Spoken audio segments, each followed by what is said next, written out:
What's up, potheads and political junkies? You're watching Cannabis Culture News Live. It is Friday, March the 1st, 2013.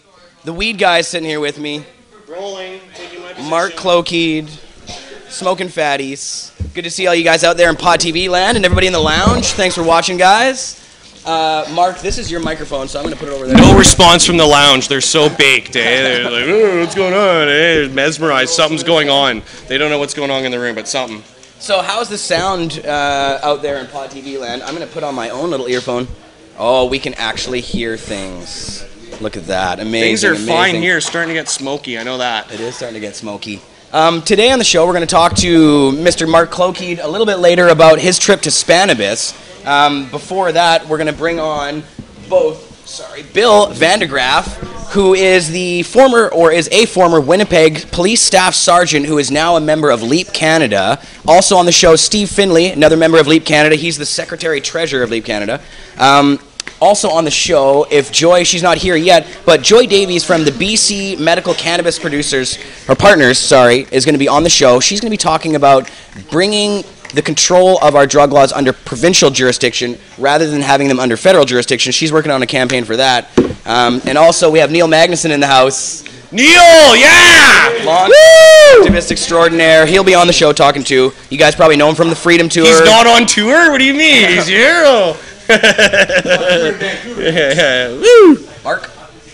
And we're going to be smoking mad weed because Mark's in the house. He's got his Kush.ca bags over here. You have the Kush Cup last year. This is last year's bags. We still got so many left. You're working on stuff for this year, though. Oh, yeah, big time. We're going to talk about the Kush Cup and the Cannabis Medical Expo that's happening here in Vancouver. Does that have a name yet? What's the name of the expo? It's the Health Expo at the P&E. The Health Expo. Okay. Yep. We're doing a mainstream expo with a lot of health booths, and it's health orientated to get the public in there, and 30% of our booths are marijuana related. Yeah. And we're going to have wicked awesome concerts in the evening and throughout the day, and the Kush Cup's also going to be held at the same time. And we got buses going back and forth between the expo. We've got a huge smoking tent there also for people that are patients that are going to the actual health expo. And we hope to get a lot broader audience than, say, your ordinary just straight up pot expo, and that's the idea. So, and we got the support of the city, and that's why we're doing it at the P&E. And I look forward to setting my first expo on fire and having a great time. Nice. So yeah, hopefully not literally. New area for me, but we'll definitely go into the details of that because I want to talk about what happened last year at the Kush Cup. We'll talk about the process that you've gone through to actually get to this stage, which hasn't been totally easy. But cool. But I think before we do that, Mark, if you want to shuffle down on the couch, maybe. I'm going to roll on the corner there. Is that okay? You can totally chill and roll. We're going to have a couple people on. I want to bring Bill on first. Mr. Bill VanderGraff. Yeah, I see him sitting there, so he's trying to pretend he's not here. Where do I? You can sit right here, my friend. We got a mic for you here. I come bearing gifts. Oh, do you now? And what do you got in the sack? Well, for you, Jeremiah, my own little personal fridge magnet, courtesy of Wild Planet, Winnipeg, Manitoba, Canada. I love it. The top says no one belongs in jail for marijuana. And you got your Cops Say Legalized Drugs shirt. Cops Say Legalized Drugs Ask Me Why t-shirt on in the photo with three very young Winnipeg ladies, very gorgeous Winnipeg ladies, employees at Wild Planet, downtown Winnipeg. It's a plug for those guys. Don't worry, I'll pick up a few bucks from them. Now, Bill, are you smoking? I don't know if you're smoking these days. We always offer everybody. Oh, I smoke, and I thank you, but I think I'll pass right now. Okay. Well, maybe you can pass her down to Mark. What do you think about that? Well, see, now you just got me trafficking. Trafficking. You're right. Thank you. Oh, went right into that. Mark. Okay, I got it. Well, and that's something that we should get into as well, talking about how it must be as a former police officer to be involved in the community and all of the sort of gray areas of legalities that come with that. Bill, I wanted to talk to you about your history. Of course, that's probably a good place to start here. You are a former staff sergeant at the Winnipeg Police, right? That's correct. Right. And how long were you on the force for? I was 29-year veteran of the Winnipeg Police Service. Most of my career was the robbery homicide divisions, major crimes, sexual assaults, things of that nature. And then my last 5 years, I was the staff sergeant in charge of homicide, major crime, and the street gang units. And I was also the witness protection coordinator for the Winnipeg Police Service at that time, and Manitoba Justice. I was trained at the Canadian Police College in Ottawa in the areas of criminal intelligence, hostage negotiation, and one other. Wow, so that's quite an illustrious resume you got there. Now, Bill, obviously you were on the force for years, and you were seeing this firsthand, the effects of the drug war and how the police deal with drugs. And when was the first time, obviously you must have been of the philosophy that drugs were bad when you were on the force, at least to some extent. Is that how you went into being a police officer in the first place? Actually not, no. Don't forget, I grew up in the 60s too, And drugs, especially marijuana, were much more easily available to us as kids in high school than alcohol or even cigarettes at that time. The difference today, I think, not so much in the marijuana. I don't find that it's that much stronger. I suppose it may be in certain respects, but regardless, in those days I already kind of knew that, this drug war business was kind of nonsense. But, I had an interest in police work because I went into police work with the full intention, like so many young men and women do, because they want to make a difference and help. And unfortunately, when it came to the drug war, I saw the police departments engaging in a battle that really was not doing any good, except hurting a lot of people. And I was familiar before I was a cop. I didn't use it as a cop very often. Occasionally I would as a treat, but alcohol was the #1 drug of choice in police world, of course. Right. And, I've heard that before. And I found that alcohol abuse was something that I could no longer tolerate. I was familiar with pot, and for me it's helped me dramatically staying away from alcohol and essentially being a much better citizen than I was when I used to guzzle booze, I'll tell you. No kidding. Yeah. Well, and so what was it, Bill, that attracted you about joining the force in the first place? Well, I had a lot of family members that were already police officers in the city, an uncle and another uncle, and a couple of my cousins in the Mounties. One out here, as a matter of fact, is the used to be the drug undercover coordinator sergeant for the RCMP in Vancouver. Oh, really? Oh, yeah. Okay. Right. He's also a VanderGraff. He won't be happy to hear me say that, I don't think. But you know what? It's time for people to start owning up. It's time for people to start coming out of their shell. It's time for people to shed the stigma. And from what I've seen around Vancouver today with Mr. Magnuson, man, Vancouver is, a long way ahead of Winnipeg, that's for sure. Well, and that's something that I wanted to talk to you as well about, sort of the differences between different police forces, different areas. That's something that Neil Boyd has been looking into with his Sensible BC study, but we'll get into that in a second. I just wanted to ask you about when you started really coming out about the whole marijuana. I'm going to keep passing it to you, I'm sure. Keep forgetting. But when was it after you left the force that you really started to want to talk about what was wrong with the drug war? Or when you were on the force, did you see some of the negative associations there? Well, I saw the negative associations through my whole career. I've seen a couple of friends from high school, or not friends so much as acquaintances, people I knew from high school, die of drug overdoses while on my watch. And I found it extremely hard. And then I had to arrest a policeman when I worked internal affairs for a year. I got involved in an investigation involving a policeman buying weed from a residence in suburban Winnipeg. And I figured, man, I don't like this. Well, sure enough, we had to arrest him. I took physical control of the policemen because I didn't want some of our detectives. I knew how they felt as drug warriors, and they just take exception to a policeman breaking the law, and so blatantly as this officer did. So I took control of this individual and tried to treat him with decency and respect. But I just, I told him right away, you're going to lose your job over this. And yet I saw many people, police officers involved in alcohol-related crimes, shall we say, who, because of the alcoholism, were given a break by respective executive officers in the police department because, number one, alcoholism isn't a crime, but smoking a joint is a crime.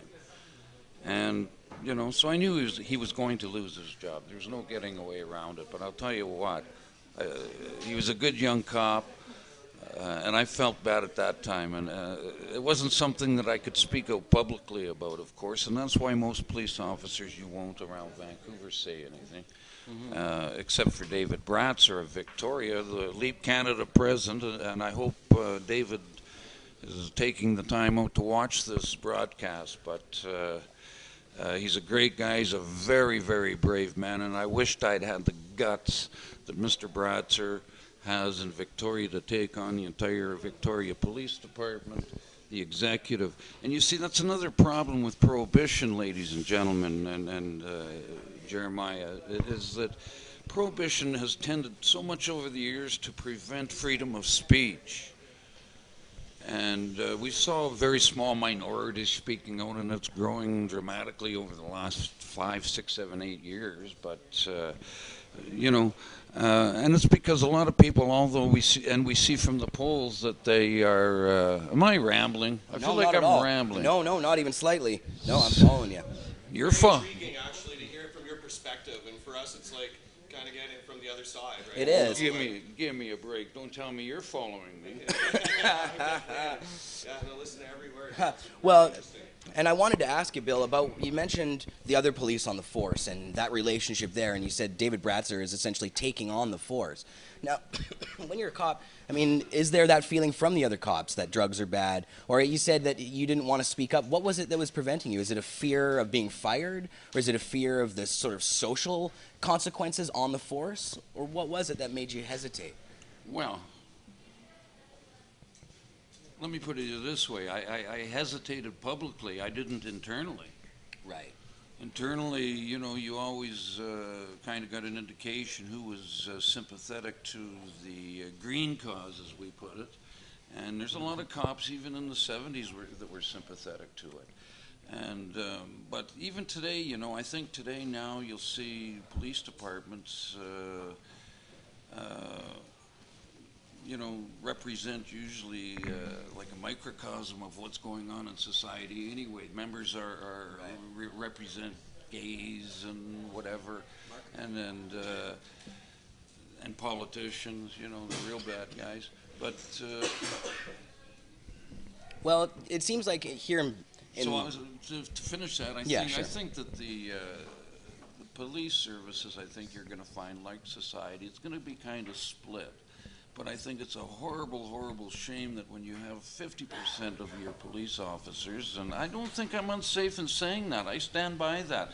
I know many, many retired officers who support the cause. I know many, or some, I should say, active officers who support the cause, and tend to turn a blind eye to, the cops that are sniffing around our neighborhood, trying to smell odors. A waste of time, in my opinion. So with that kind of a split, I think it's just simply erroneous for the government not to take notice that even your cops are split. And we don't run our country by polls and by what people want so much, but what we got to do, we certainly do not criminalize people for doing something that's safer than so many other things out in our society. And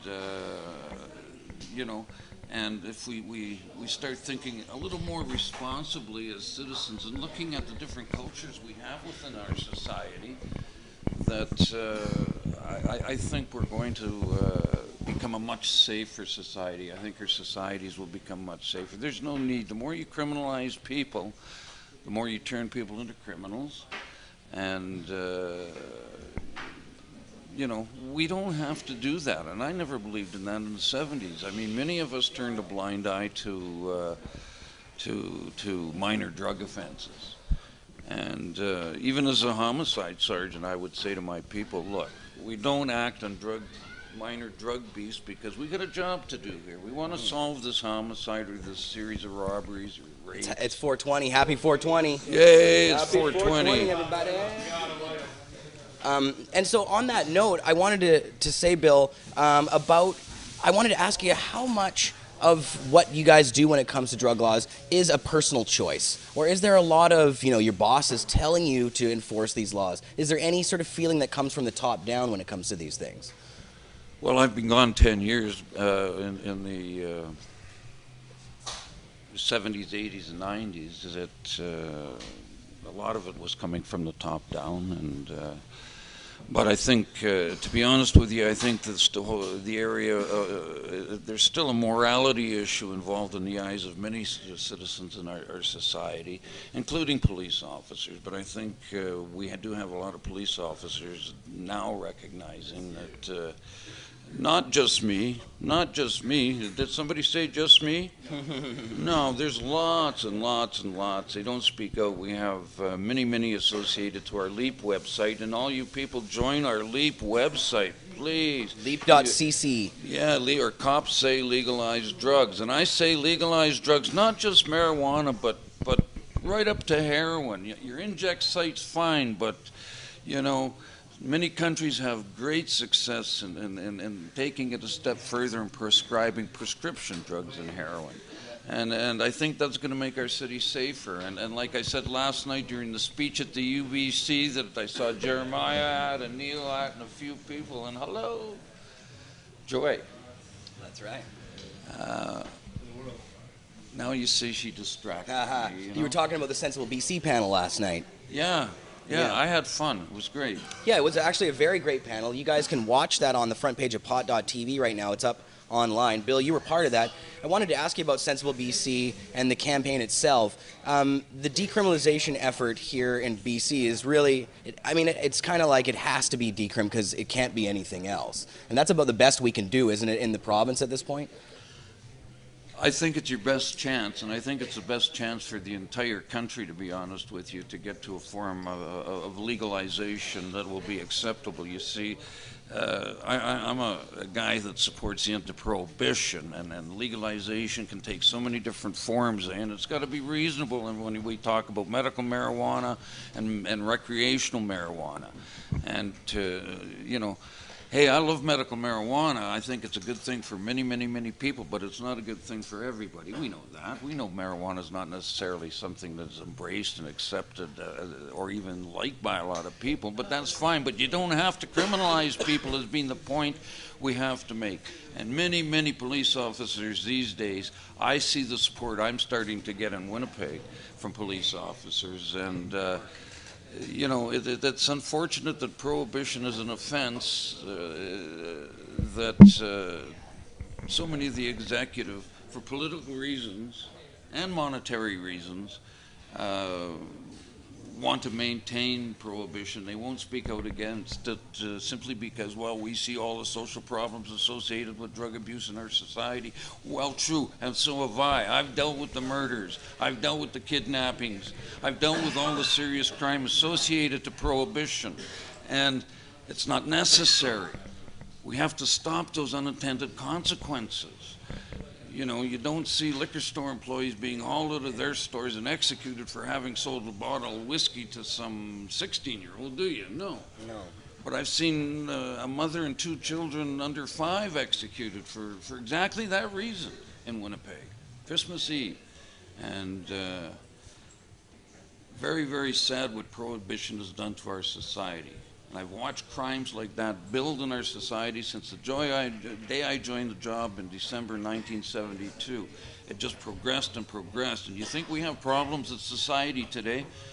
The 1980s and 90s were a heyday for drugstore holdups and bank holdups. I don't think you see near that today that we saw in the 80s and 90s. And a lot of that's to do with better security in these places more than anything else. It doesn't make it advantageous for even a heroin addict jonesing in our streets looking for a score to, right? So, Right, for sure. You know, so that's why I support finding a better way to deal with these people and giving them a chance to surface and come up so we can deal with them in a more professional fashion rather than jumping them on the streets for having a bag of weed in their pocket and choking them and handcuffing them for what? Yeah, that's necessary on many criminals. I've done it many, many times. Never done it for drugs. I wouldn't do it for drugs because I didn't like that kind of enforcement. I wasn't interested in what that person was doing essentially to himself. Mm-hmm. That's right. Till he crossed the line and impacted on the rights and freedoms of another individual, I wasn't interested as a policeman. Mm-hmm. But I had to make lay formally a couple of pot charges in my career because quite often you arrest somebody who's involved in a serious crime who's in possession. Right. You know? And sometimes, you know, you're caught between a rock and a hard place as a cop. And that's not fair to the police. Well, you know, it's always been weird to me about laws in general and about police discretion. Because when you break a law, you'd think that the law is there to be followed, and if you break it, you'd be in trouble for it. So like murder, if you break that law, you're going to get in trouble. There's no officer's discretion when it comes to murder. There's no officer's discretion when it comes to something like rape or something, you know? But why is it that we have these laws that are kind of gray, where the officer himself is choosing who to bust and who not to bust? Well, it doesn't make sense. It should either be against the law or not, and then be justified as against the law. Well, and certainly it shouldn't be a criminal law. Yeah, well, right. Social health policy regulations, perhaps, because the Harper government is well, as past governments have, but the Harper government in particular is treating social health problems and issues in this country through the Criminal Code of Canada. It's improper. Yeah. There's no need to criminalize and incarcerate people who have not really done anything. A drug dealer and his customer are consensual people. They're not committing a crime per se, as I always understood a crime to be. And it's simply a matter that, hey, Prohibition has served its purpose. It was tried for 40 years. It has failed. It has increased the use of substance abuse and use around the world. It has fostered terrorism around the world. And it has served nothing better to do than criminalize our children for the past 4 or 5 generations. It must stop, ladies and gentlemen. How much longer can it go on? And 3 years. Next question. Yeah, you said that last night. There were a lot of interesting questions last night. Yeah, there was. But here in Vancouver, you know, it's interesting because we've really only had... Here, I can slide that back in there for you. Yeah, and I can actually even move this thing over here if you like. That might be a little closer. You can lean back if you want to.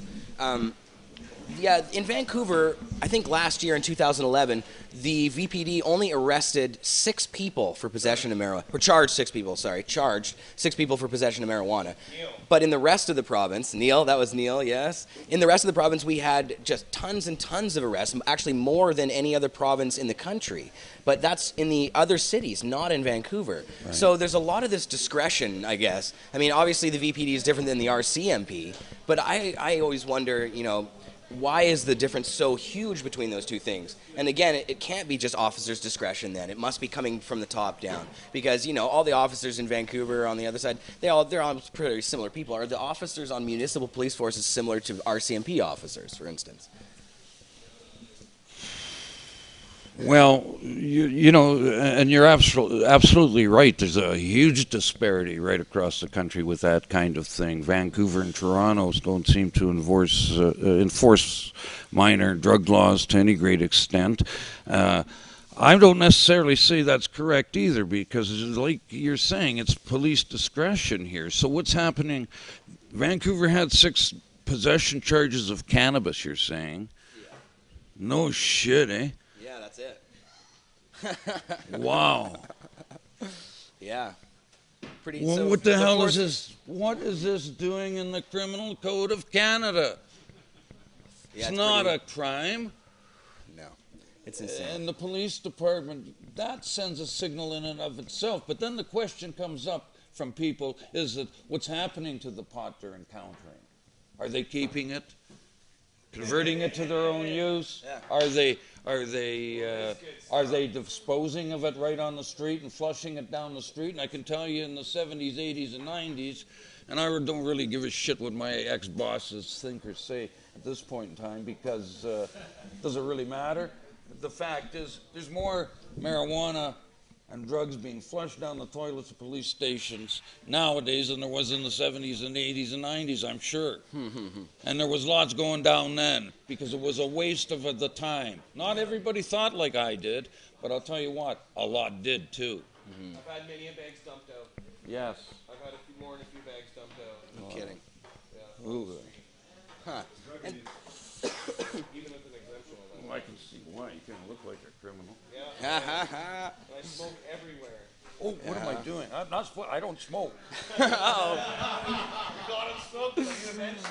I thought that might happen. I'm sorry. You know, that just might get me on Jay Leno now. Eh? There you go. Well, Bill, I also wanted to ask you about the sort of entrenchment of the drug laws in the actual police force, like itself, in actually maintaining it and allowing it to stay as large as it is. I mean, a lot of what the police are doing in other places in Canada are busting people for drugs, and in the United States there's a lot of that. Is this something that has become so built into the system? Is that why maybe cops have that attitude, or the police at the top really have an attitude against it, because it's actually helping them? It's keeping their, keeping them staffed, keeping the money flowing, keeping their unions filled and everything else. Well, there's a whole pile of those kinds of reasons. Yeah, it's keeping the money flowing. There's a whole economic industry, it seems, in the criminal justice system of Canada today, and the U.S.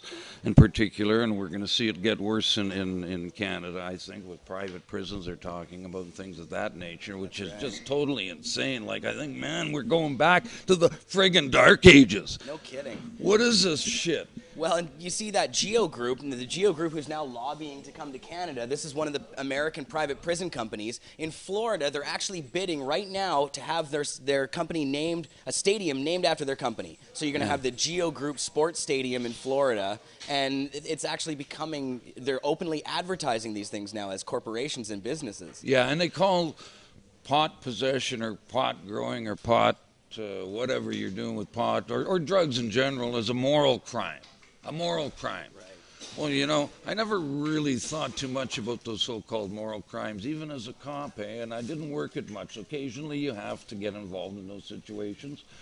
It's your job, but never thought much of those, because I saw different, another man's vice is another man's pleasure, so to speak. And again, I reiterate, a crime is supposed to be something that infringes from one person upon another person's rights and freedoms. Nothing more than that. And why we have these laws in the Criminal Code of Canada at this point in time is just creating more violence in our streets. We have empowered organized crime. And people say to me, well, organized crime is dealing mostly in cocaine and whatnot. Well, yeah, I'll tell you what, marijuana is still the biggest cash crop in the drug underworld today. It's a prohibited substance, so everybody's in on the action. There's no question about that, including traditional organized crime and various other, almost can call them neighborhood crime organizations. Right. Yeah, no It's kidding. ridiculous, isn't it? Yeah. No, it really is. And it just seems like the way that it's going now, unless something really big happens, like in Washington and Colorado, where the people speak up. I mean, here in Canada, we're going the opposite direction now. We have Stephen Harper and the Conservatives putting in mandatory minimum sentences now, taking further, taking the power away from judges and basically stocking these jails up. I mean, so it looks like they really are building a revolving door money system. And with private prisons coming in, and we know the philosophy of the Conservatives, I mean, it's no question that this is their plan. I mean, obviously. But, Bill, I wanted to ask you about LEAP itself as an organization, and if you could tell people a little bit about what LEAP is, and, you know, what the mission of LEAP is, really.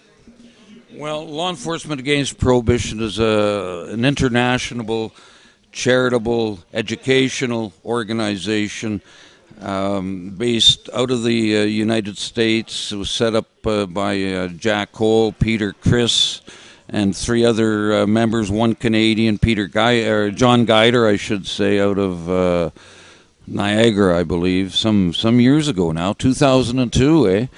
And the word spread, and of course now they went from those 5 members to a membership of approximately 85,000 to 100,000 maybe now, associate or support members, and about 3,500 to 400 former or present law enforcement members. We have a speaker list now, I think, of about 150 speakers from around the world, including cops, judges, prosecutors, politicians and lawmakers and whatnot, who have all sat down and agreed to the principles of LEAP, and that is to say that, hey, you know, a person's health, a person's use of drugs is his own personal responsibility, and he should not be criminalized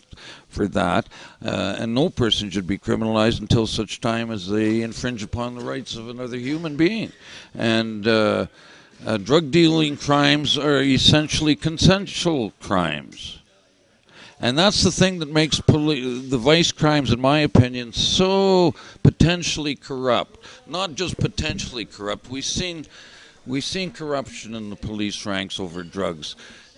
Most of the time it's involving the vice squads and the drug squads and whatnot. It's unfortunate that we put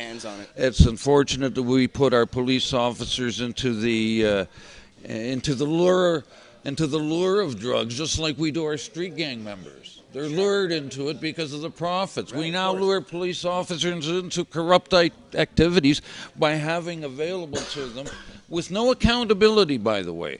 Police officers on the street really don't have that much accountability when it comes to doing a drug raid or arresting somebody on the street. So you say 6 people got arrested, I bet you 10,000 got stopped.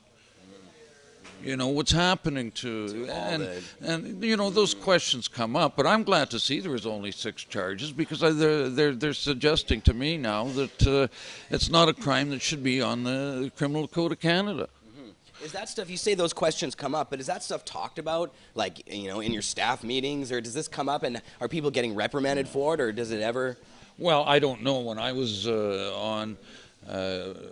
you know, since I joined LEAP, I've raised quite a bit of hell in the newspapers about what the Winnipeg Police Service has been doing in relationship to the war on drugs and whatnot. And we've seen some very bad situations of corruption come up in Winnipeg recently, too. Right. And, you know, again, you get down to the root cause, it's prohibition, man. It's always prohibition. Why am I holding this joint? I don't know. You should be passing or just smoking it. Yeah, you gave me an unlit one. Spark it up. Oh, it's still going. Oh, yeah. That's nice. BC, but I'll tell you right now, because it never stops. That's why. So, Bill, how many of these panels are you doing with Sensible BC? I did one last night with Dana and the group, and Neil Boyd and Michael, I forget their names now, from Human Rights, and it was really good to see her come out, as well as the other 3 panelists. Don McPherson, too. And Don McPherson, who has received so many awards for his work in drug reform. Yeah, and the Diamond Jubilee Award he just received. Yeah. So if anybody's out in the BC area, downtown area tonight, come on down. If you're hearing this broadcast, is it live? It's live right It's now. on That's live, right. Yeah, because I can bug She is you. live. I can bug you on Facebook, can't I, over this? Oh yeah, sure. You And can. send We you a can. message. I think I've done that a couple of times. I think before, that's right. yeah. And yeah, tonight at the Simon Fraser University campus downtown here, you can find the Sensible BC panel. And Bill, you'll be speaking there along with some of the people who were there last night and some others. And Dana will be having these panels across British Columbia. There's 15 of them in total. We'll be covering some of them on Pot TV. We can't broadcast all of them, but we'll be at a few of them at least. And if you do want to see the panel from last night, it's on the front page of Pot.tv right now. Bill, thanks so much for coming on. Can I say one more Absolutely. thing? I mean, I don't want you to think that most of our LEAP members are former hippies or potheads and whatnot. I'm a medical licensed user myself, so I can smoke pot legally. And that's a blessing to me because I enjoy it recreationally and medicinally as well. So, and it keeps me away from alcohol. I would say the huge majority of LEAP speakers in this country, in the U.S., probably don't use drugs or pot at all. That's right. Okay, so that tends to give them an edge and credibility, but I think I have a little bit edge and credibility to say to you that pot is the safest known substance to man. There's no need to put in a criminal code of Canada. Capiche? Understood. Well, thanks a lot, man. Always a pleasure talking with you. I don't know if you want some more of that. I also wanted to bring out another member of LEAP Canada here, Steve Finlay. Steve is a good friend of the show and a good friend of our building. And you can shuffle down. I don't know if there's a lot of room, if you guys want to snuggle in or what you guys want to do. There we go. Awesome. Great. Steve, thanks Jeremiah, for coming on. thank you very much. I'm glad to be here. Now, I can't remember. This is the first time I think I've had you actually on the show, or It maybe is. you've been on one? Okay, I've all right. never been on the show. I haven't been on the show before. No. I'm sorry, I haven't had you on yet, but it's good to have you on. I wanted to have you on to talk not only about what you guys do with LEAP, but you just recently submitted an article that we haven't published on Cannabis Culture yet, but it's actually about, I have the title here, we talked about it earlier, where is it? I forgot it. The title was, I don't have it. Where the hell is it? It was about actually corporations. It was how much corporations are paying, or business in general is paying because of the drug war here in, was it in all of Canada or British Columbia? In all of Canada. And so you're the Treasury Secretary of LEAP Canada. Yeah. So you are a money guy. Sort of. Sort of? Okay. Yeah. But yeah, tell us about that. Well, I'm a civilian or a supporter, associate member, as Bill said. And having heard Bill, I think I don't need to explain to you why I became a supporter of LEAP. Right. You can see it. I've heard you talk about it before. You said that you're really passionate about some of the stories that other police have talked about. Yes, and the reason why I joined LEAP and support Bill and all the other guys and girls is because I've known since I was roughly late 30s that prohibition was a bad idea. But if I tried to talk about what prohibition does to police, to policing, and stuff like that, it would go in everybody, in one ear and out the other. Nobody would pay the slightest attention. When Bill talks about it, they have to listen. They have to listen because he was there and it happened. And they can't say he wasn't there and it didn't happen. And that's why I joined LEAP, because LEAP speakers have an impact that none of the rest of us can have. Mm-hmm. It's a powerful influencing tool when somebody from the other side comes over. I mean, I say it in quotes because it's not really sides, but when somebody who has a different opinion changes theirs and comes to that, that is a powerful force. And the people who are on the front lines, police officers, you know, should be the ones coming forward. They really are seeing the damage of the drug war firsthand. They're seeing it and they're suffering it. Yeah. As Bill talked about corruption, and we set up this system where we totally encourage corruption at all levels. And there's a lot of money out there. And then if somebody falls for it, and Peter Christ has a great story about this, for instance. He describes it this way. He says, imagine you're a young police recruit. You've been on the job maybe 2 years or so. You've seen how useless the drug war is. You're in the motel room, the drug arrest has just been made, and there's some $1,000 in cash there that hasn't been counted yet. And you've got a bill in your back pocket from the plumber that you don't know how you're going to pay. He says that's the situation you get in. And then if somebody falls for that situation, well, we're going to crap on them from a great height, aren't we? Yeah. We really are. And we created, and I mean the voters and the legislators created that situation that promotes and rewards that kind of behavior. Well, and actually, if you look at Mexico, for instance, what's happening down there, the police and the drug gangs are virtually one and the same thing, or even military people, because you can make a heck of a lot more money being part of the gangs and selling drugs than you can as a police officer or anything else. I mean, it's understandable why these young men want to, have the riches and do all this stuff, and they just aren't thinking about the violent aspect of it or something. Well, they are aware of the violent aspect, but they accept that as a risk of employment. Right. And if they've already accepted the risk of having your head chopped off and rolled across the barroom floor as a risk of employment, the threat of arrest is not going to make a lot of difference. Right. No kidding. And in Mexico, they take the corruption to one more level, which is if you don't accept the bribe as a police officer, we'll give you the bullet instead, and your kids. So all that power that those gangs have directly comes from prohibition. Yeah, it's a pretty savage situation. And so what you see here is we have an interesting situation that I think many people are aware of who are listening to the show, but I want to make it really explicit. The argument about legalization is not anymore just an argument about the drug. It's not just an argument about how safe or dangerous or beneficial cannabis is. A new argument about prohibition now exists, and it's a bigger one, and that is the argument, regardless of whether the drug is safe or dangerous, prohibition is a destructive and dangerous policy. And that's what LEAP focuses on. And it's that argument that says, regardless of what the drug is like, and even especially if it is a dangerous drug like heroin or something, prohibition has all the effects you don't want and none of the effects you do want. So we're getting a lot of people like me, we don't use cannabis, but we pay our taxes and we do not like this waste of money. And we do not like what it does to our families, our friends, to the police, to civil liberties. Bill mentioned that. And so our focus is not, pot's wonderful, we should all be using it.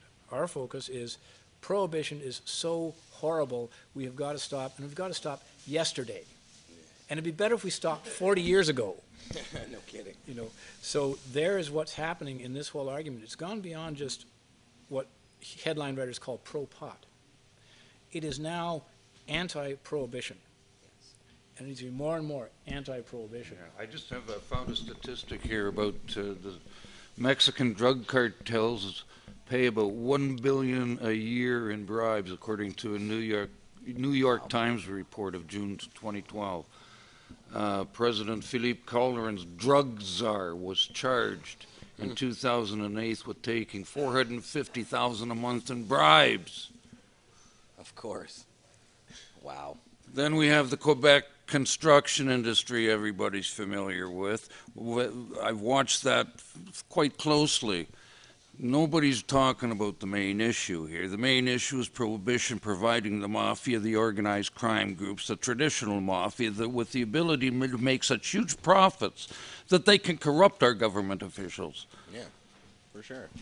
And there's a good point. And this is something that you often will hear Daryl Plex and other such types saying that, oh, it doesn't do any good to stop cannabis prohibition because then all the criminals will go and do something else. And this argument is ridiculously stupid on two levels. One is, as Randy Long said to me last week, do you think if there was some kind of opportunity out there that would make a lot of money, the criminals wouldn't just start using it? They're doing everything already. They'll do everything already. They're doing and everything the they other can. point, and this is where I'm fundamentally a trained economist, and I've worked in, as a marketing person in big companies for 30 years. What do you need to break into any kind of business if it's got established suppliers? You need money. Cannabis prohibition is not discouraging organized crime from pushing into other things. It is giving them the resources they need to do that. Yeah, it's providing everything they need. Everything they need. Yeah. Wow. Well, and let's talk about the cost. Now, I do have the title here. The cost of prohibition to Canadian business. Yep. And so, what do you mean by that? What is it costing business? Well, from a viewpoint of business, and I borrowed this from a LEAP speaker, Eric Sterling, who did a similar analysis for the U.S., and I tried to apply his principles to Canada. It's very high level at the moment. I'd like to do a lot more research on it, haven't had time. But the main costs are, for one thing, you've got property crime. Vast amount of property crime is driven by addicts trying to get their drugs. Now, people have a misunderstanding often where they think, oh, a heroin addict, heroin makes them steal. No, it doesn't. The price of heroin caused by the black market makes them steal. And in Switzerland, where you can get prescription heroin, if you're unable to cure yourself by any other means, those people who have prescription heroin don't steal anything. Right. So the insurance companies are very much on side in Switzerland. Now, so that's one thing, property crime. And you can estimate that. You can look at total insurance payouts, and you can make a reasonable estimate of what fraction of that is property crime, maybe 75% of property crime prohibition-driven, something like that. Absolutely. Yeah, There's your one car break-ins, you got to Yes. think of junkie in the neighborhood right away. I've seen it. I've talked to junkies. That's what they do. Yep. I use the term junkie, okay? I don't like the term either. They're people that are probably will seek help. I've seen many recover. Yep. I've seen many die. Worst part of my job was picking up the pieces of prohibition. And, you know, we can do better than simply letting these people succumb to organized criminals who are pushing drugs and not offering them anything else. Mm-hmm. They want them to be addicted. Yeah. Marijuana, that's where we got to start. Seems like the logical first step. And really, because there's just no argument on the other side. There's no valid argument against it. No, and Anyway. decriminalization versus legalization. I support legalization, like wine, like we do with wine and liquor and whatnot. Let people grow if they want. All this nonsense about unsafe home grows, very, very exclusive Winnipeg neighborhoods, by the way, while organized crime have the money to buy the house in the first place and then destroy the house and walk away from the house because they're making so much money. Yeah. Well, and you raised another point about legalization versus decriminalization there. I think it's true. It has to be total legalization because with something, even with Sensible BC, it's as far as we can go right now because of the way our laws are set up in Canada. But, you know, you're still going to have people distributing it. You have to have a market there, and that's all illegal. That doesn't really get rid of the gangs and get rid of enough of it. No, you need both. You need some sort of a distribution model. And something that people don't usually realize is that alcohol prohibition, that giant failure in the 20s, technically that was the same as decriminalization. During Prohibition, it was legal to drink. It was just not legal to sell and produce. Oh, right, okay. And so that is why decriminalization, we're supporting it for Sensible BC because it is all that can be done at the provincial level.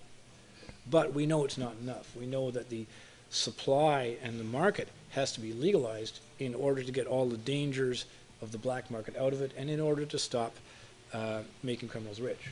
Because when you say something's illegal to supply and sell, think of this, what it means economically. It means we, the government and the people, are granting a total monopoly over this to criminals. You are not eligible to supply it unless you agree to be a criminal. Right. And that means the price is going to go way up, and so are your profits if you are willing to be a criminal and go into this. Right. So the effects of prohibition economically make no sense at all.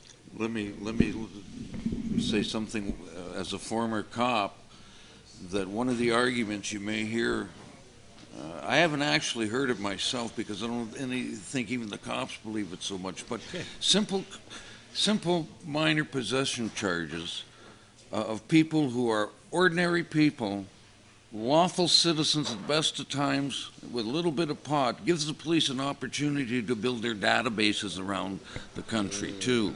The more information we have on people about their, and we call it crimes now, that now they have your fingerprints and photo, they have everything on it. It just helps with building a database. Right. It gets you into their system. plus all the property seizure laws that each province has now relationship to drug trafficking, we got to take all that away. And then I don't know why we're doing it in that fashion. You know, we can simply control and regulate these substances and reduce addiction. Well, I think you nailed it. There's an interest of the people in power to continue these policies because it does allow them to virtually target anybody they want. Control. For whatever reason they want. You know, and a lot of times, I think it was mentioned last night, in a lot of cases, people who are using marijuana or other drugs may be of a different political persuasion than, say, you know, the conservative constituents or people who are voting for Stephen Harper. So him going after the potheads, and in the states where they take away your right to vote, you know, conservative governments going after these things and pushing that, I mean, it's because it benefits them in many ways. But yeah, and so Steve, was there other, you were talking about the costs directly to business, and you went over a few of them. So I mentioned the property crime.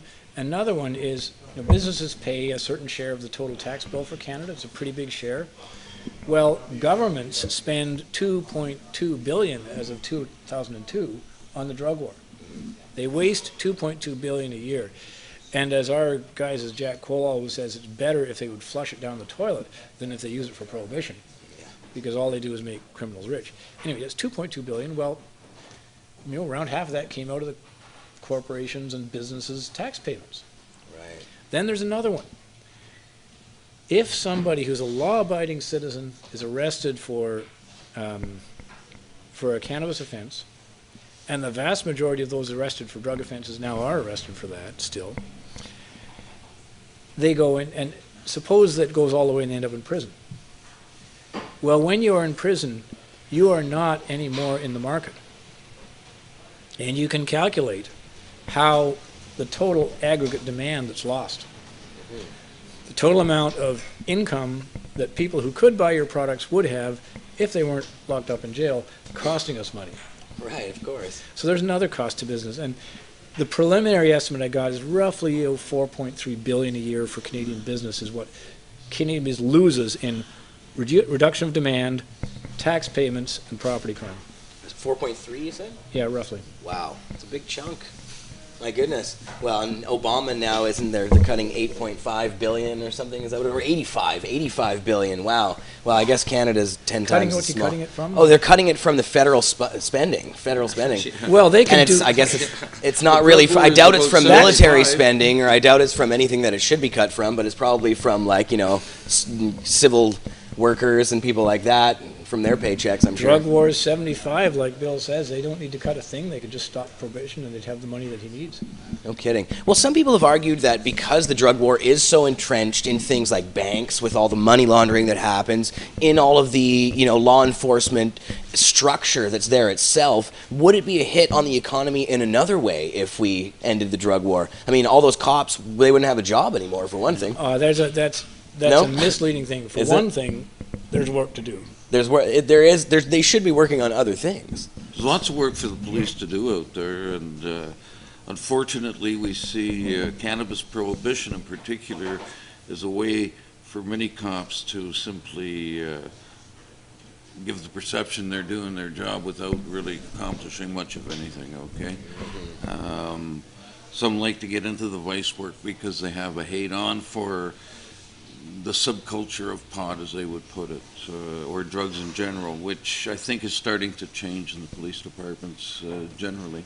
So maybe we got to do a cultural awareness for the police like they used to do for blacks, the African community in some cities, and in our city we did Aboriginal cultural training.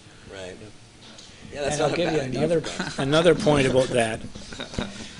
The police would definitely, they've got work to do. Jack Cole keeps saying that American police solved 90% of murders in the 60s, and now they're solving 60%. Wow. And they solved 90%? Wow. They solved 90% 40 years ago. Now they solved 60%. And he says, did we get stupid? No. Do we not have the technology? No, they have amazing technology they never had before. It's the diversion of resources. But now I'll talk about a different thing. You talk about economics, and this is an argument some people make. There's an economic cost to ending prohibition because, for instance, this hick town somewhere in upstate New York has got a prison that just got built. And the prison provides employment for 400 people in the town. Right. And so the argument is made that shutting down Prohibition, which will also mean shutting down prison, is an economic loss. Right. Let me emphasize, and now I'll get back to my training, because I did an MBA and I specialize in policy economics. Economists just don't tear their hair out when they hear that. Because that is not, that 400 people being employed in the prison is not an economically productive activity. It is a transfer. It is merely a transfer of money from taxpayers to those people who are employed there. They are not actually providing a productive activity, except, the one exception is where they are keeping somebody in prison who would cause a whole lot of cost and damage if they were out, right? And that happens sometimes, but it's a pretty small percentage of cases. So the argument that it's an economic loss, no, it is not. The prison, as again, except for where you're keeping somebody in who society will benefit from keeping in, except for that case, the prison is a deadweight loss on the economy. It is resources being put into doing something, having people watching people who are doing nothing. Babysitting a big group of people. And so it really is. Economists get pretty upset about that, and rightly so. That no, you are not, if you defend Prohibition, you're not actually defending some kind of productive activity. What you're actually doing is defending, I want to keep getting what amounts to government welfare. You know, I'm being paid by the government to guard these people who don't need to be guarded. Right. You know, Well, and a lot of times it's not just the people who are guarding them, but it's also the companies who maintain the prisons, you know, the vending machine companies who fill up the things there, and all the money, all the money that goes into around that prison, right? So, yeah, I know, I totally see your point. It's like the argument that a lot of politicians make about anything. Well, it's good for the economy that we're doing this, when it's really just a transference, as you said. Yeah. And it's like the old thing, the broken window fallacy or whatever, where if you smash somebody's car window, well, that's good for the economy because I stole a stereo and smashed his window. Now he's got to go and pay in a guy to replace it and all that stuff. That's a fallacy. a total fallacy. Yeah. Yes. Well, thank you guys very much for coming on. Is there anything else that you guys wanted to say? Is there leap.cc is the website, or copsaylegalizedrugs.com, place you can find it? .org, I can't remember. .com, okay. Excellent.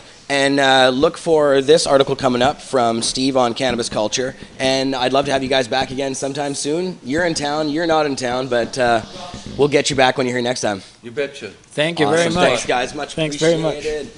Amen. All right. Bill VanderGraff and Steve Finlay of Leap Canada. Awesome. All right, I have a bong rip loaded up here that I have to take. It's been sitting there for so long now. Duchess. Thanks, guys. And so next on the show, I'll take a bong rip first, and then I'll tell you what's coming up.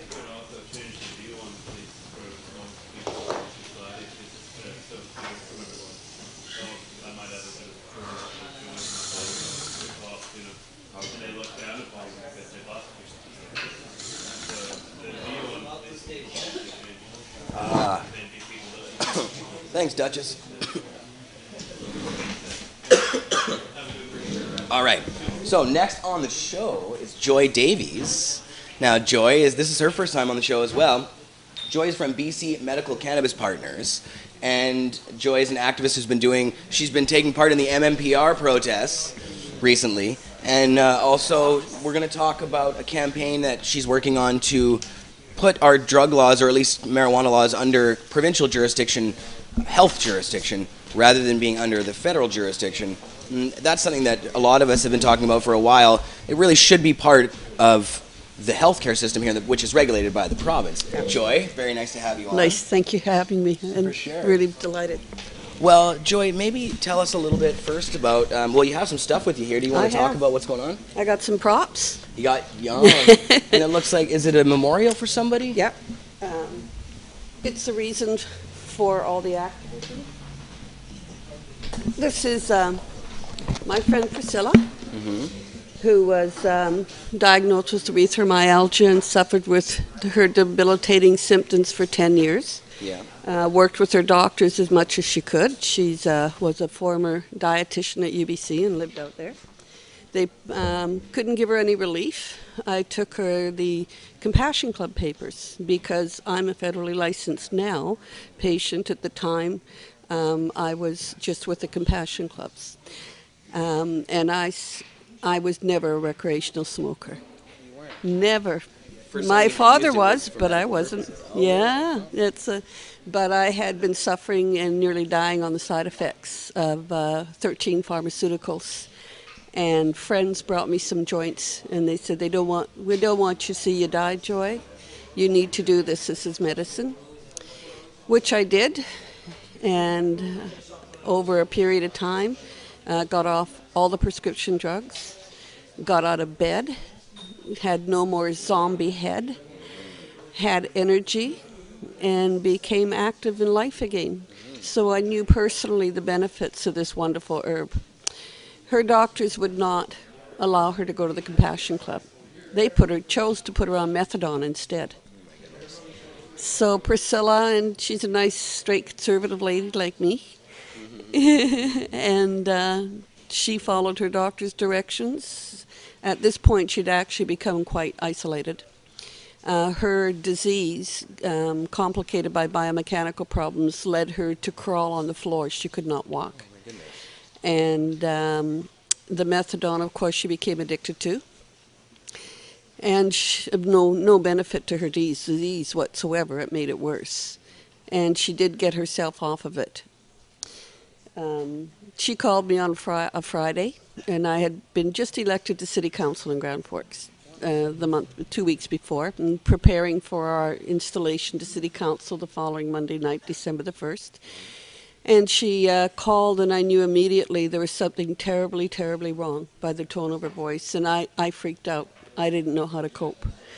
I didn't know what to do. I was living in Grand Forks. She was living in Vancouver. And truly, she had nobody left in her life, one person. Her disease had isolated her so much. It was terrible.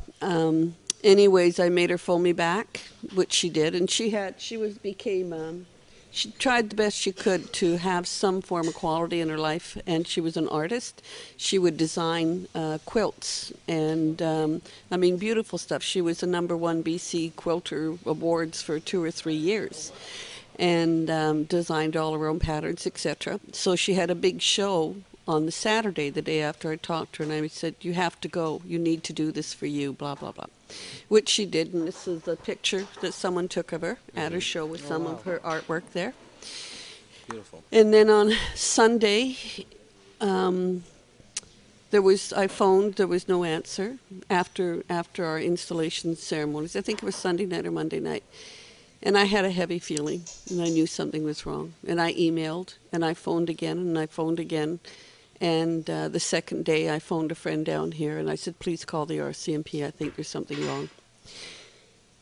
And there was. They went to her apartment. The landlord let her in, and they found her in the bathtub with a blanket over her. There were candles everywhere. And she left a note. Please remember me the way I was. She had taken the leftover methadone because she had lost hope. Her excruciating pain had gone on for 10 years. Her uneducated, ignorant, bigoted doctors would not allow her to try this herb. As a city councillor, I could do nothing. It took me about 3 months to go through the mourning process. And then I went to city council with a resolution to decentralize the medical marijuana program to the province. We did not have a council that was compassionate or filled with wisdom. It was rejected. Philippe Lucas was on city council in Victoria at the same time. And so I gave the resolution to him to see if he could do anything at his end, which he did, thank God. He got the resolution through the City of Victoria. Then we got to UBCM, and it was endorsed by UBCM, and it was again endorsed at FCM the following year. But you see, medical marijuana is not sexy. Not like legalized, decriminalized, so there was no press, and it went flat. But we continued our work. And wrote the proposal to decentralize, which is just a marketing tool to get you in the doors of politicians. You need to give them something in their hands.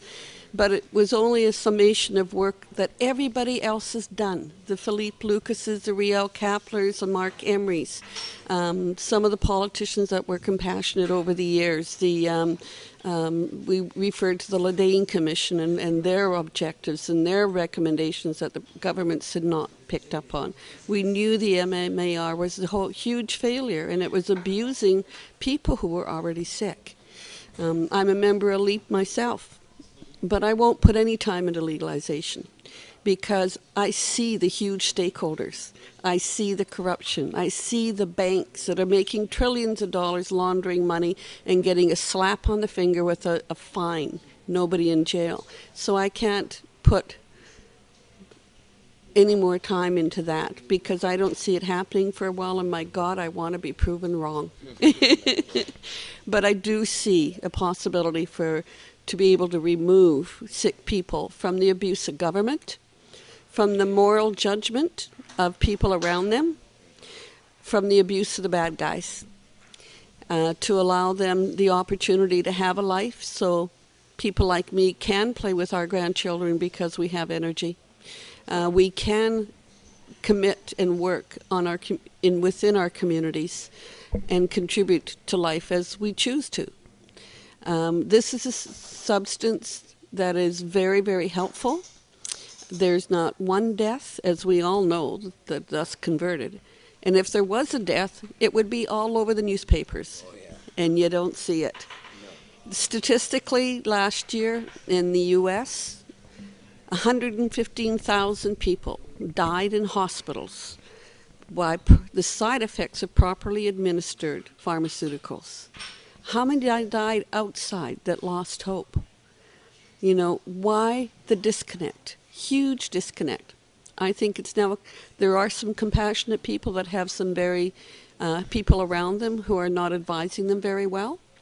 I think there's a lot of money to keep this system the way it is. At all levels, people are making big bucks, and they don't want to lose that opportunity. And so I put forth Priscilla and also Marilyn Holstein, that everybody here knows about, that poor woman that laid moral judgment of ignorant people, should never happen. No, that was really brutal. It was really, really brutal. Yeah, and that was here in the city where in Vancouver. She lived in an apartment building, and the actual landlords of the apartment building would not allow her to smoke her medical marijuana in her house. So I think Mark actually donated a volcano to her. Yes, he did. Yeah, and she was trying to use that, and they still didn't want her using the volcano, didn't want her doing anything, and they evicted her from her house. Onto the street, because she had nowhere to go. And then she passed away. Yep, double amputee. Yeah, double amputee in a wheelchair. And diabetes in a wheelchair. Yeah, that's what our society has come to. I mean, how can we sit around and do nothing? You know. Then we look at this gentleman, and I guess I didn't bring his picture. The gentleman in Toronto, the quadriplegic, who was authorized by his doctor to grow for medical purposes. All the paperwork was sent in, but as we know, it was taking up to 6 months to get it back. Right. His neighbor, who would feed him every day, come over and feed him, set up a medical grow in his closet.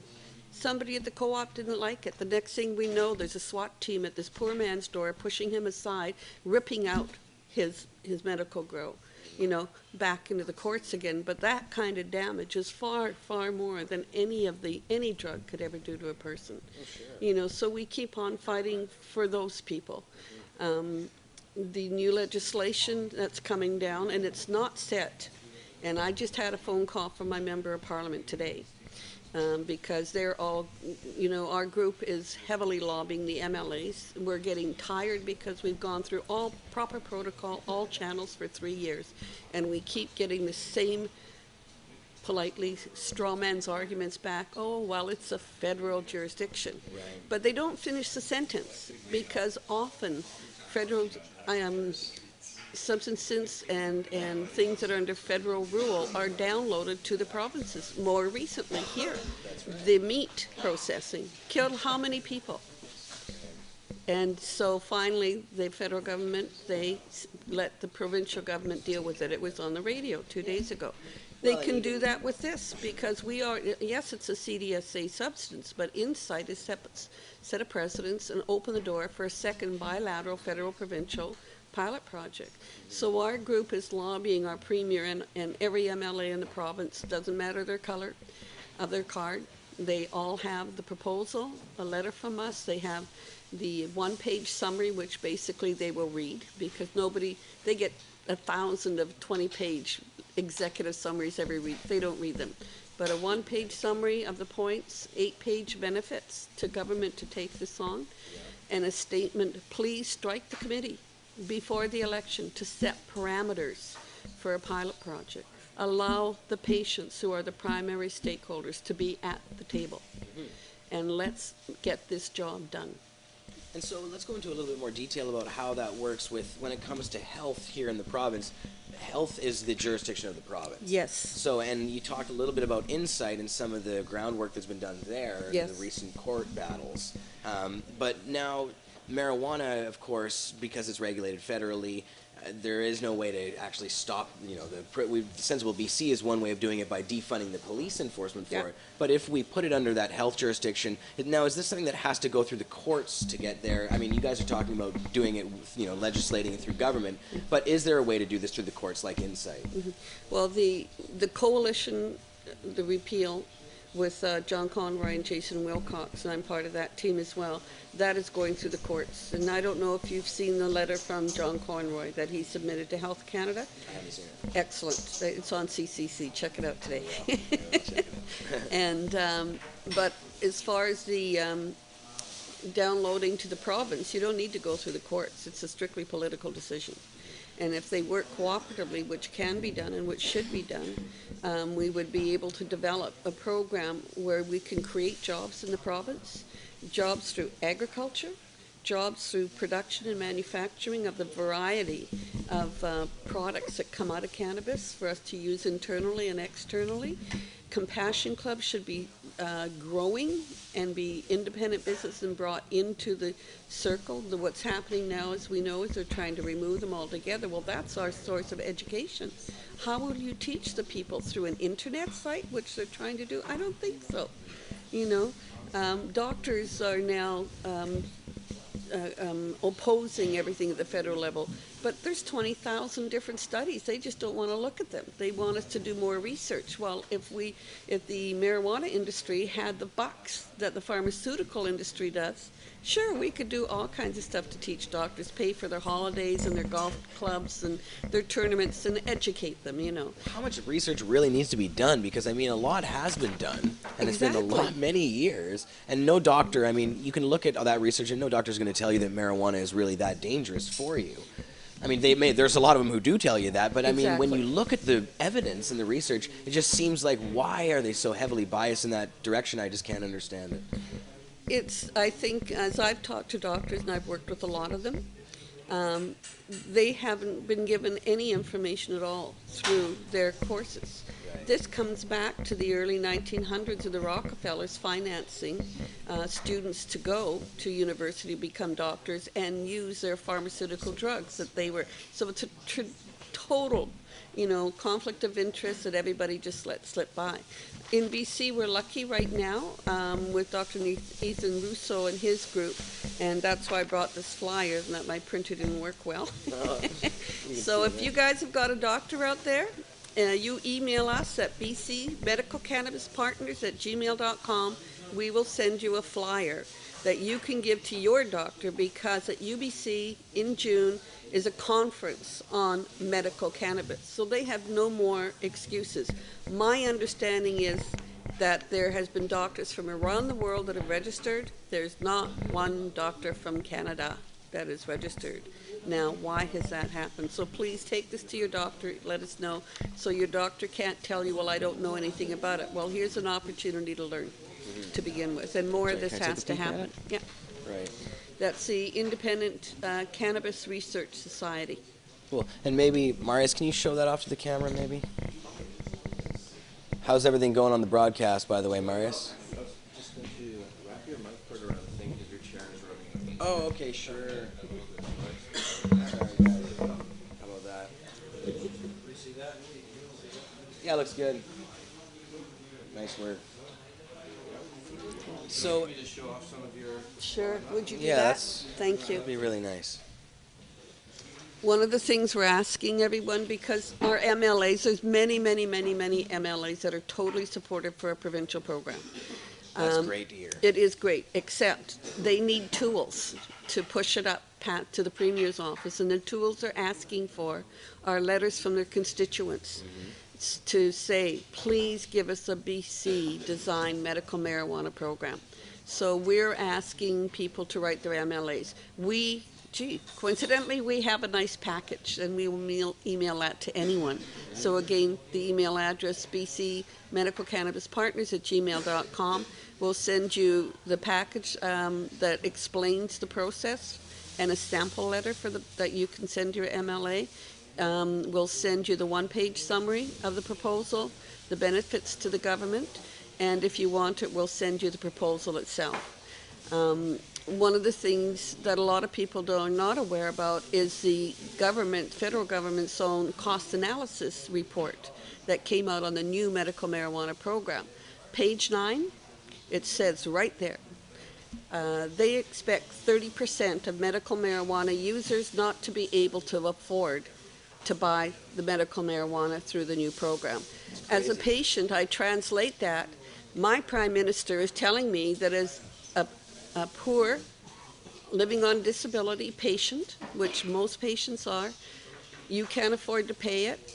You will continue to grow. We will have the RCMP at your door, and you are the guys that are going to fill up the prisons that we're going to build for our new economic development plan. So we really do ask patients to, you complain, or people complain that they don't have a say. This is an opportunity for you to have a say. I really believe, and I've seen it, where the individual can make a huge difference. Recently, Joy Davies has written a very long letter to our Minister of Health, and towards the bottom of it, you will see the inclusion of the provincial medical marijuana model. We are heard. I worked with my MP when I used to live in Grand Forks, and he lifted everything up. He was the first politician to give written support in principle for a provincial program. And we are not saying the program we have written is the one you should use. We are saying sit down at the table and design the best one, and bring in all the stakeholders that we need to have. And these MLAs are literally saying, get in touch with us. Get in touch with us. Let us know. So if you're writing, it's too late now to write any more letters to the federal government, but you can write your MLAs, and you can carbon copy your member of parliament as well. Right. And we ask if you will carbon copy us, because we are accumulating data, and we will be using it again for our lobbying purposes for the change. That's right. Yeah. Well, and so we were just talking a little bit about some of the new parts of the MMPR, Yes. which will basically virtually eliminate personal growing as of March 2014, and that's for everybody. I mean, nobody gets to keep it. But again, I mean, as you said, the price is going to go through the roof, really. I mean, people grow because that's the only way to really actually afford it. Well, and it's not only the price, they're still not listening. The doctors won't sign the prescriptions. Right. So we're They're still the asking them, gatekeepers. exactly, they're still the gatekeepers. Allow naturopaths to sign for them, allow chiropractors to sign for them, any licensed practitioner for medical purposes that a person chooses to go to because it helps them, should be able to provide the required prescription. Yeah, they to be opened it able up to legally use nurses, it. I guess, which is a good Still step, not but enough. not enough. Yeah, For sure. Not enough. Well, and the model they're now proposing on the commercial side of things is a mail order system, Yeah. where a group of corporations will be responsible for producing the marijuana completely. Mm-hmm. And again, you don't really know what you're getting when somebody else is producing a product for you like that. Yeah, now we're going to be buying it out of China, folks. Well, yeah, that's right. When we were in the Health Canada consultations in our groups, which is a closed meeting for Compassion Club people, how did 2 Americans get in that room? Oh. 2 Americans were in our room. We asked the Health Canada staff that was there, they would not answer our questions. Wow. So don't tell me, Mr. Prime Minister, that you expect economy from Canada to be supporting this. It's not. You have another agenda, as always, and you're not wanting to tell us about it. Yeah. We want our health. We want to know what's going into our bodies, and you can't do that over an internet website. Yeah, and for those who don't know about the marijuana that Health Canada has provided in the past, that was grown in a mine in Flin Flan, Manitoba, And it's really bad. It's And like it's brown, irradiated. they irradiate it, twigs. And I heard that they actually, because it was too strong, the original pot, they wanted to cut it down, and so that's why they added some worse stuff like twigs or whatever it is that's in it. It looks really bad. Yeah. Yeah. So, and I mean, maybe they'll find a way of coming up with something better in the new system, but it seems highly unlikely that you're going to have really top quality pot coming through the mail. And Yeah. I mean, You know, and I also, some of the other arguments talking to MLAs is, well, it should be in the drugstores. Well, the Health Canada did a pilot project with Shoppers Drug Mart that failed. Right. The drugstores don't want anything to do with it. right. We have a delivery system. It's called a compassionate dispensary and a compassion club. These are educated people who help their patients, and those systems should be allowed to grow, not to be taken away. And so that's why we want to continue to support and push for them to stay legal through CAMCD. Setting standards is excellent. You know, of course, governments like to work with what I call professional associations who set their own standards and monitor their own members. That's why you're looking at a regional agricultural system. They would inspect, and medical people are not going to put poison in their system, in their bodies. Give me a break. Yeah. You These are know, people who are already sick. yeah, Yeah. exactly. And This it's this bizarre. disconnect politically, they're going by the Surrey and the Fire Chiefs of Canada report. You know, they want to protect their firemen. They don't want to have a gun pointed at their face. Well, we don't want that either, but we also don't want to die. So create a system that protects everybody. And if you do it big, it's not going to be protecting anyone except the pockets that money's going into. But it doesn't help anybody else.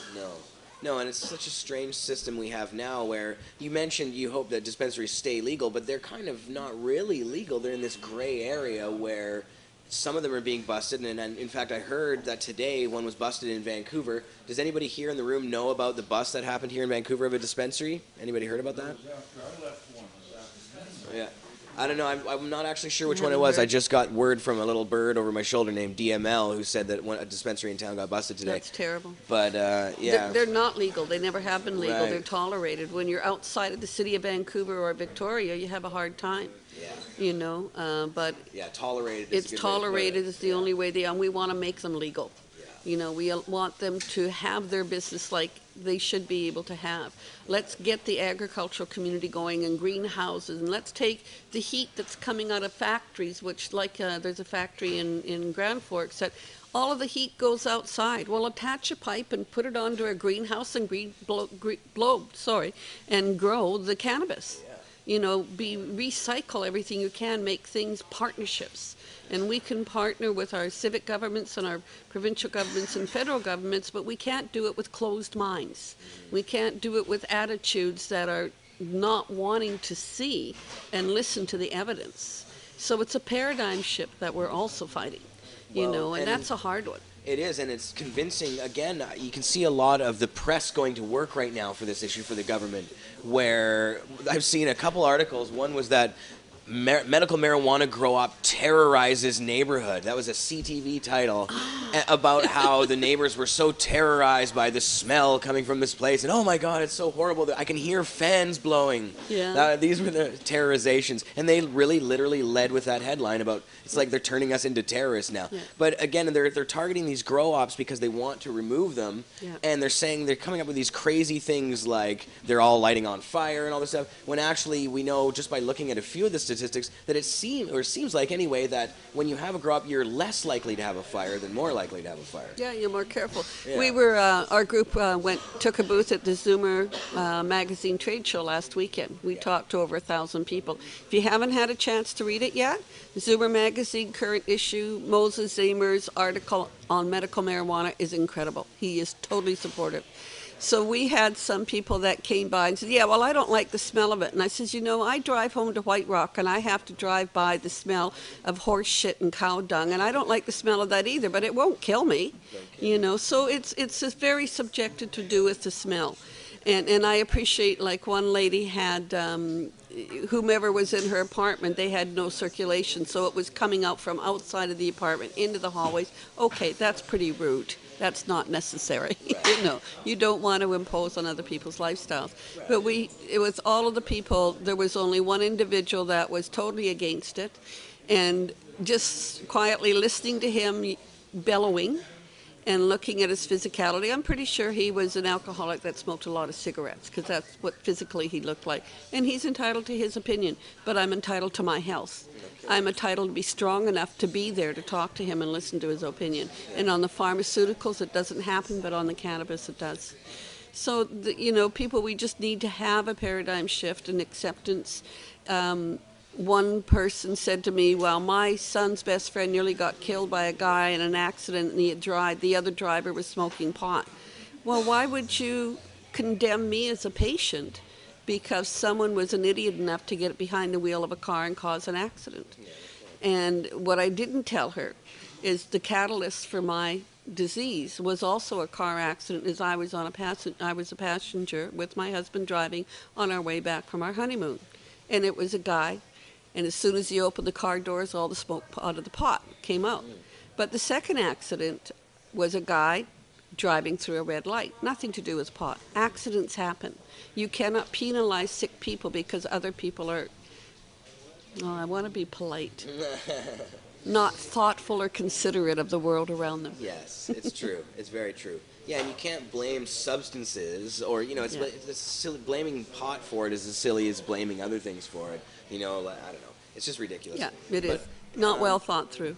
I wanted to just ask you if you would give the website address or any of the other ones again that you want people to go to. Is this the one right here? Yeah, just email us and then I'll send it to them. Okay, we'll give that email address one more time. It's BC Medical Cannabis Partners @gmail.com. Very cool. And you guys don't have a website set up or anything like that? Not yet, but we're looking for volunteers. Yeah, there's only 3 of us doing this. We also need help with an AVRAS petition type system. So anybody out there that has some time that wants to help a good cause, email me. Excellent. And then I'll give you the phone number. Well, thank you very much, Joy, for coming on. It was awesome having you on. Thanks for the opportunity to share. For sure. I really I'll appreciate have you the back support. again soon, for sure. That's for sure. Thank you. Absolutely. Thanks for all the hard work you're doing. Thank you. Excellent. Joy Davies, and again, BC Medical Cannabis Partners, and the email is bcmedicalcannabispartners @gmail.com. So please do send that one. All right, and where is he? There he is, over there. Look at him. He's got his glasses on. It is. It is. Mark Klokeid. Oh. We need the music playing. It's like the wrestling music. That was awesome, man. It's like the Marijuana show music we need going on here. Okay. Yeah, that was excellent guest so far. Thanks a lot. You guys have been awesome. I'm going to load up the bong again. And you had a big bag of stuff that you brought. Oh, I see. It's still here. I still have some of the original nugget that you threw at me. Oh, you always have. This stuff kills me every time, this popcorn. This caramel corn is so good. And I usually eat half the bag, and edibles just totally destroy me. So I'm left in like a Kind of haze. about 5 different kinds to smoke while waiting. And speaking of left in a haze, by the end of last show, where we did 155 bong rips on the air, I was totally destroyed. I couldn't even speak. It was brutal, and there was a lot of sound issues with that show for the live version, but for those who didn't actually get to see it, there's an improved version available on Pot.tv, and it even has subtitles for my interview with Ted Smith for those who can't actually hear it. I was able to hear it enough to get subtitles, but it sounds still pretty shitty, so... all right. You took the time and did subtitles on I that? did subtitles That's myself. Hilarious. I transcribed the whole interview and I did subtitles and I did them all 8 seconds It wouldn't be live TV without its difficulties, you know? That's right, that's right. Hey man, we work Okay, we hard got here the for you VIP guys, make it all PK. as good as we can for you. The room just got louder. It did. Awesome. Yeah, this lounge is jumping in here right now.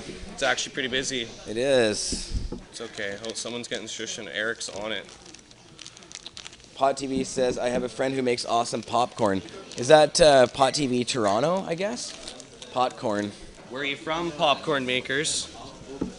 Oh, that's Opus. Oh, Opus. Mick is there, logged in as Pot TV. Well, he should I bring haven't it around. really been been paying any attention to the chat, send me some, JV. I guess send me some popcorn. I'm going for raspberry. So, we got a lot to talk about. Kush Cup. So last year, first Kush Cup, it was pretty dope. Yeah. Tell people a bit about what it is and what it's going to be like this year. Well, it's basically a 3-day event with a lot of entertainment, and it's an excuse for stoners to get together and compete with their different strains from private growers, dispensaries, whoever wants to enter.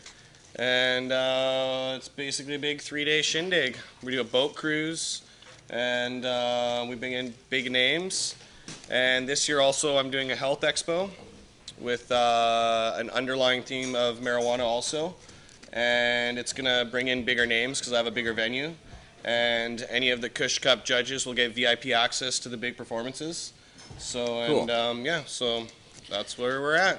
Nice. So we'll talk about both of them individually. The Kush Cup is like, do you know how many strains you're going to have? Is there any details that you know about? Well, we can go by what we did last year. I know we had 13 strains last year. Yeah. And then we had the butter competition with 3 days of unlimited butter toking.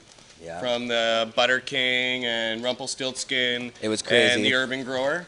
And they had the station set up like the throne, and we come and hit the at butter. headquarters you could go there at any time and blaze, and it was dope. Butter King had the throne, I remember. So The big throne was hilarious. yeah, so it's just basically a big excuse to get together and party and have fun and celebrate cannabis, and yeah, Nice. and enjoy some good tunes. And then the Health Expo, of course, you said it's a bigger venue. That's because it's at the P&E, our big, huge, like, Vancouver. It's at the Forum, yeah. It's Yeah. right on the corner of Hastings there. And is the P&E actually operated by the government, or how does that work? Is it It's a private? owned by the city, It's owned by I the believe. city, Yeah, yeah. definitely owned by the city of Vancouver.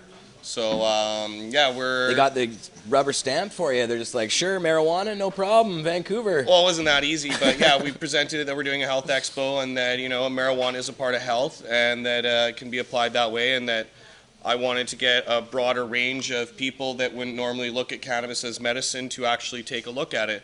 And one way to do that is to have a health expo and bring them in for that excuse, and also be able to present them marijuana educational things also. So, and at the same time giving Vancouver an ability to have this sort of expo be put on compared to Toronto. I mean, I don't know for what reason all the venues here are scared of marijuana imaging, even for hydroponic expos.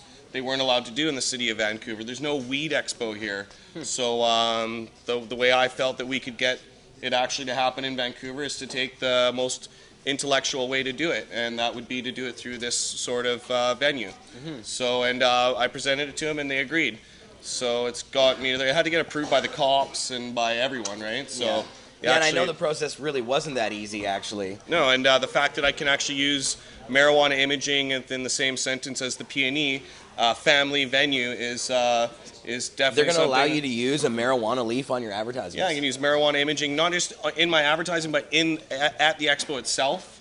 So in terms of like hydroponic shows, say at other venues in Vancouver, they wouldn't allow that. You can't say like, for anything like that. So yeah, so Wow, that's pretty awesome, that's basically man. what's new and cutting edge pretty about this great expo, accomplishment. and that's even compared to the other health expos, because there's about 20 of them in different varieties and forms that go on throughout Vancouver during the course of a year, right? So none of them tackle marijuana, which is kind of ironic because it's one of the biggest health things and issues that are going on in not just North America but around the world, right? Especially with Colorado and Washington, right? So No kidding. so Yeah, it's I mean, weird I've that never there's no thrown an expo crossover. before, and I am, I'm reaching out for people to get booths and enjoying the opportunity for us to showcase Vancouver as a knowledgeable marijuana place and also a health thing. We're a big health city and do lots of.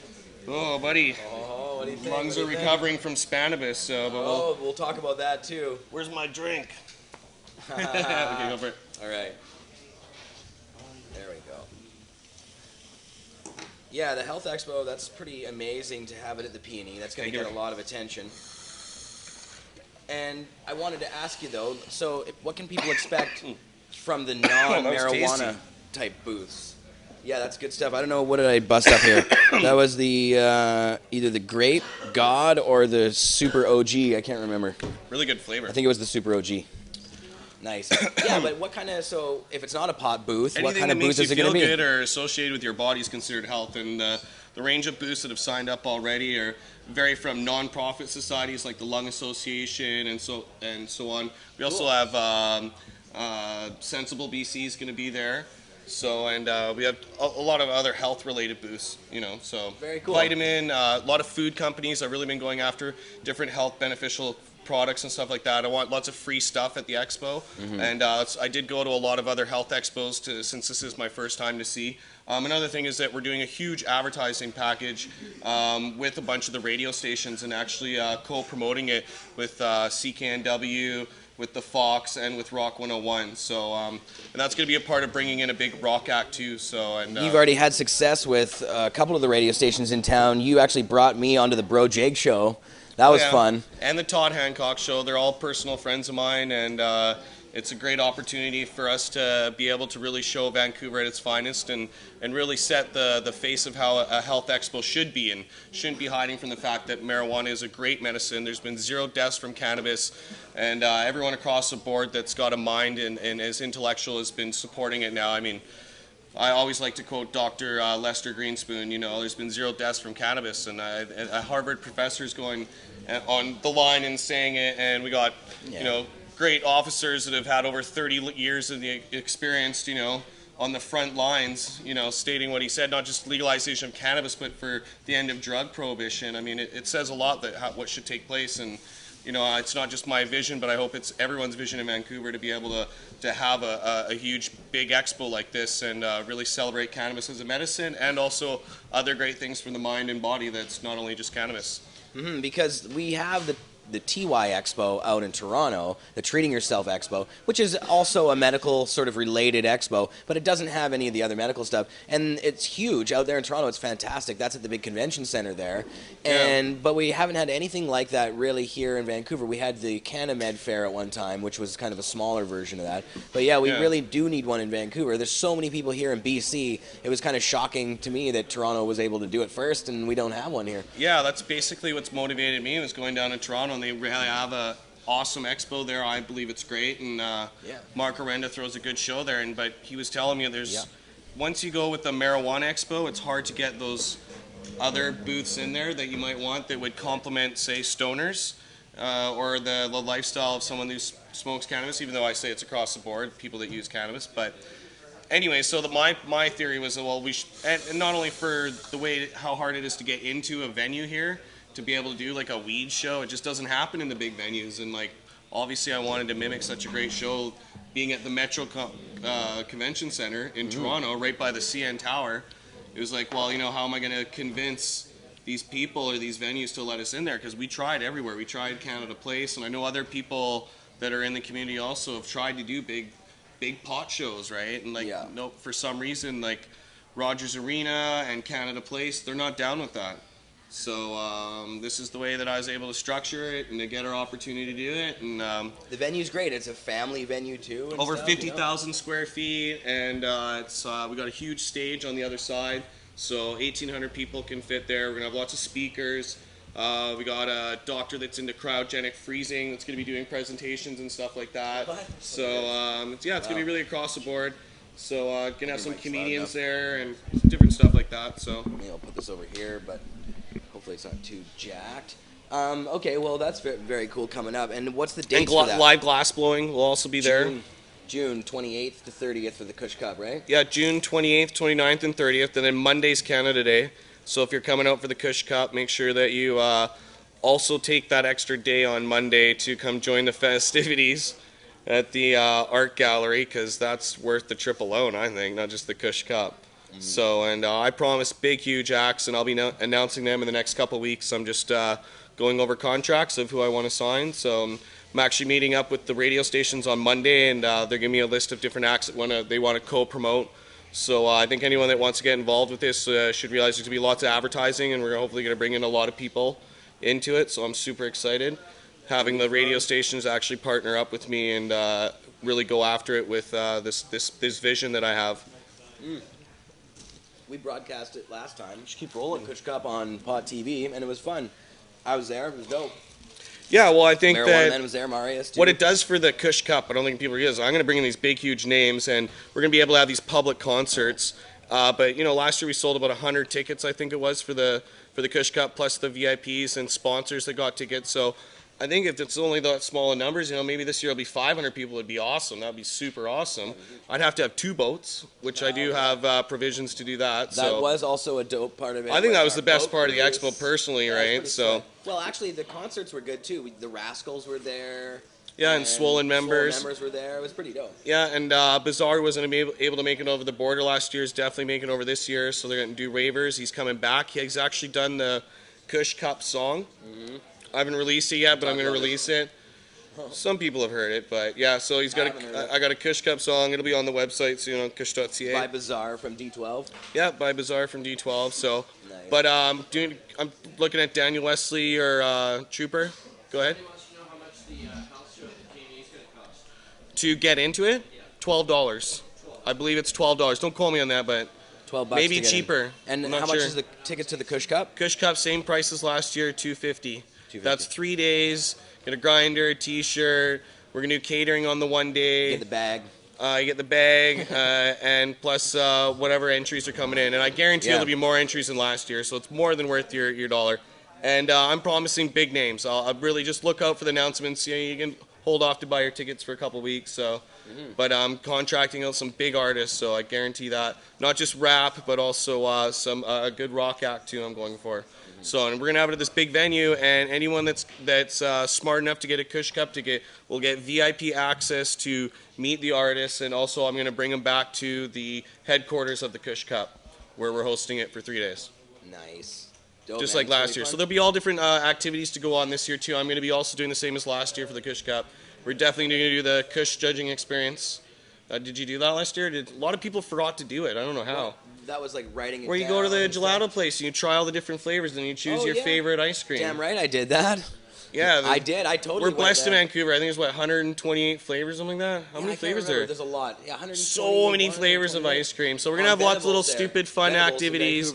Live glass blowing there also. So and yeah, whatever else I can come up with too. So. Yeah, it was fun last year, man. I gotta admit, it was really fun. Yeah, lots of free stuff too. I'm really going after sponsors for free stuff. So that's my biggest thing. Everyone likes to have free crap. Free stuff.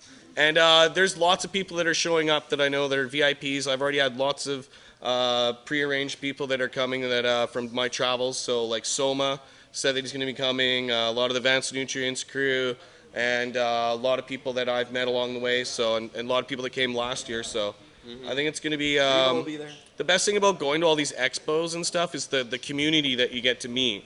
You know, it's like I don't just go to them. It's the same booths and stuff, it seems, almost every time anyways, right? But it's like really this huge pot community event.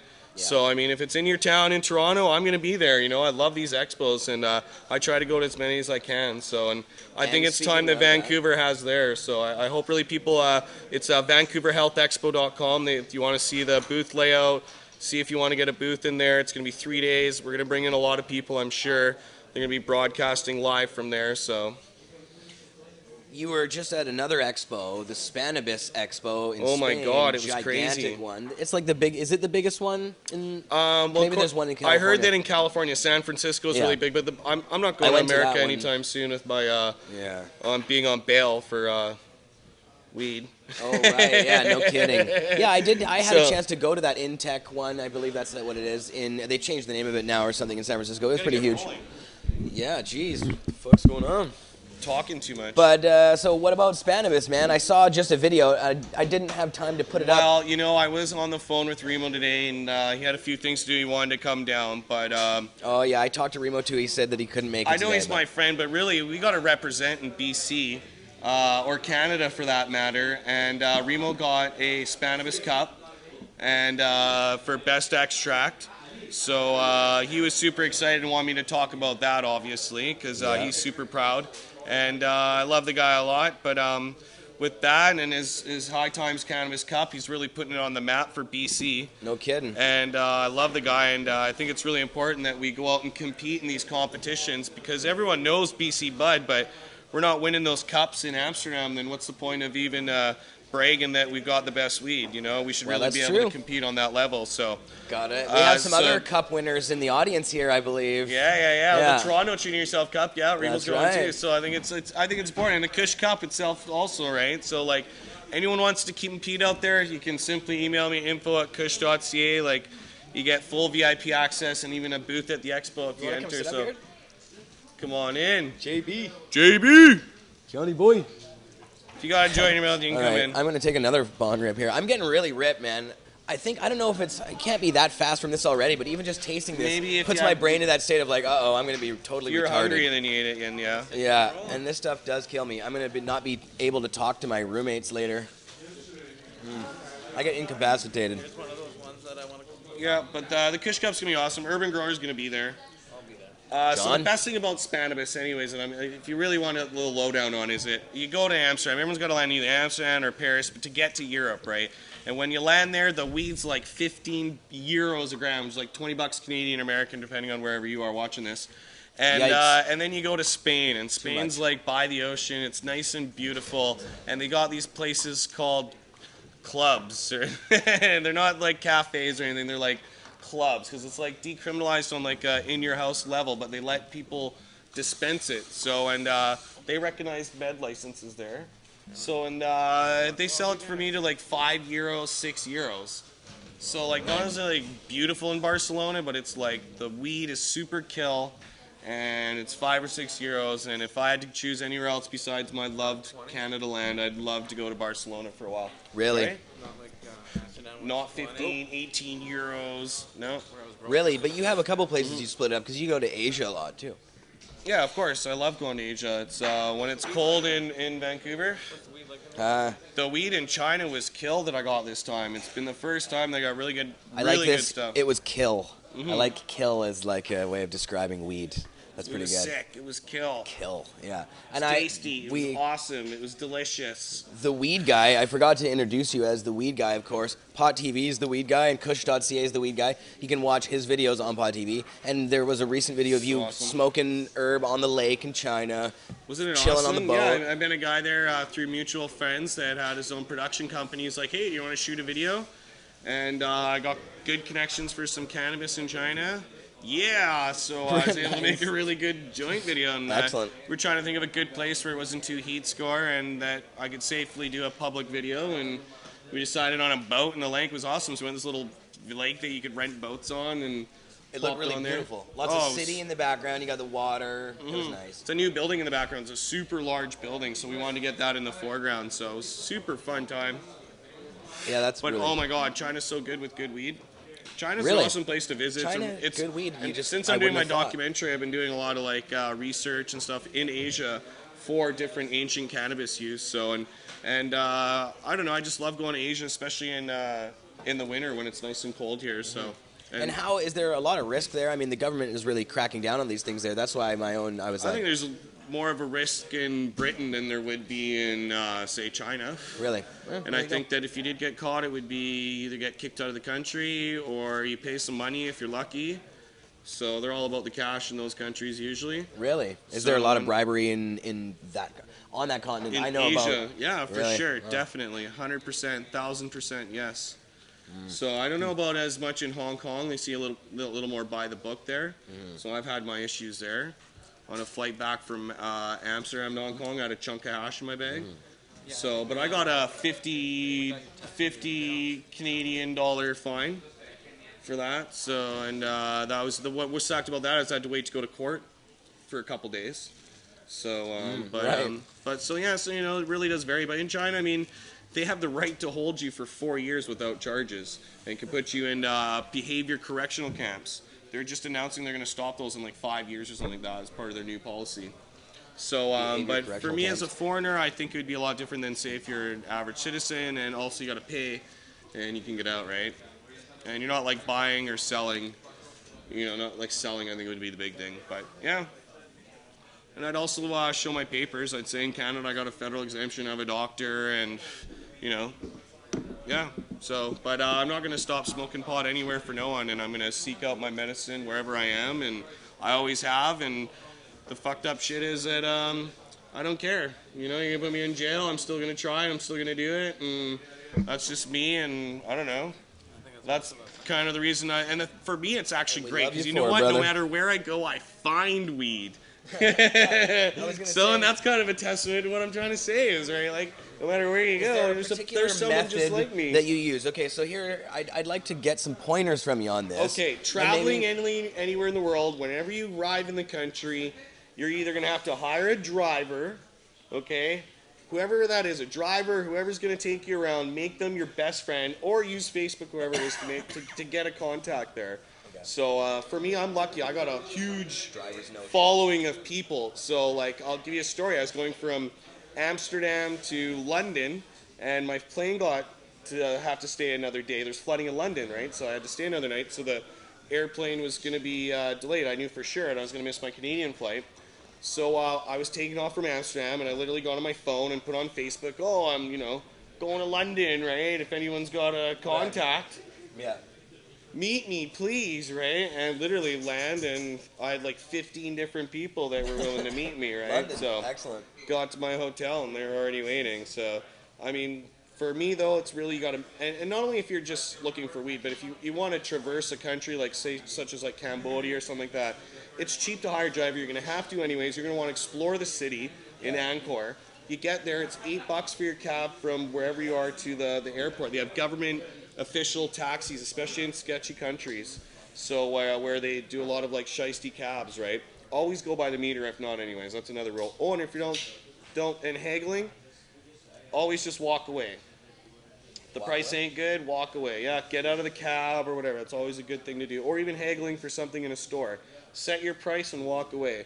You can always turn around and come back. So that's another tip for travelers.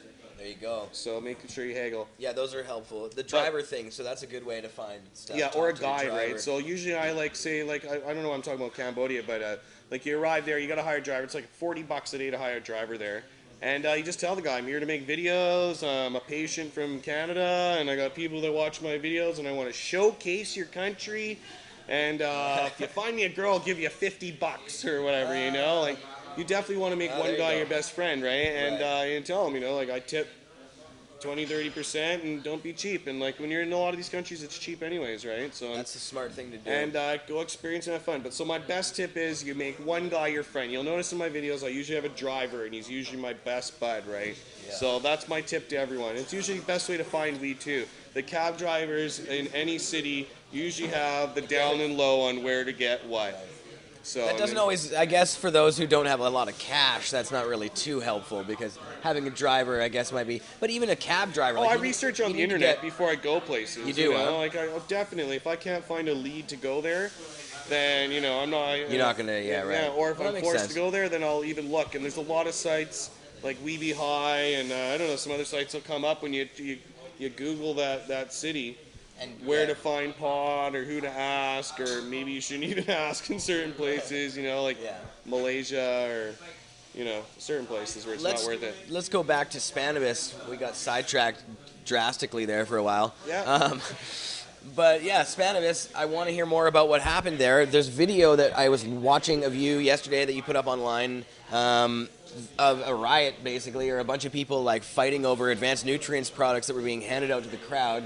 Advance went crazy with free handouts, and they were giving away the stuff from up top on the second level of their booth, and that was fine. It was still creating a lot of pandemonium, but for some reason someone decided to give away the nutrients from downstairs, and the youth unemployment rate in Spain is 53%, and when they started giving away their crap, it's like, that's literally people just started like booking it towards their front. They're giving away like frisbees and like all sorts of stuff. So it wasn't done intentionally or anything like that, right? And it wasn't that violent, I think they definitely played up the wording of it or whatever. So, but I mean, it was awesome in my eyes, right? I've been to lots of expos, and like it's usually like 20 booths and that's it, right? Yeah. So, and this one's like 2 huge stadiums, I'd say, worth of like you're tired halfway through, and should I go see the other side or not?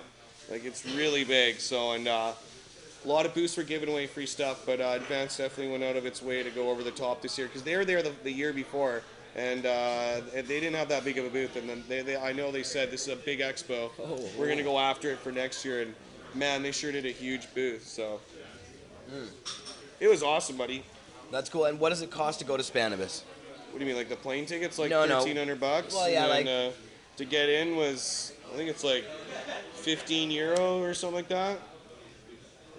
Honestly, I didn't pay. Yeah. So, but I did pay the year before for a couple friends I remember, so it's not expensive. Right. It's definitely not expensive. There's so many people there, I guarantee it's not expensive. And it really is one of the bigger ones.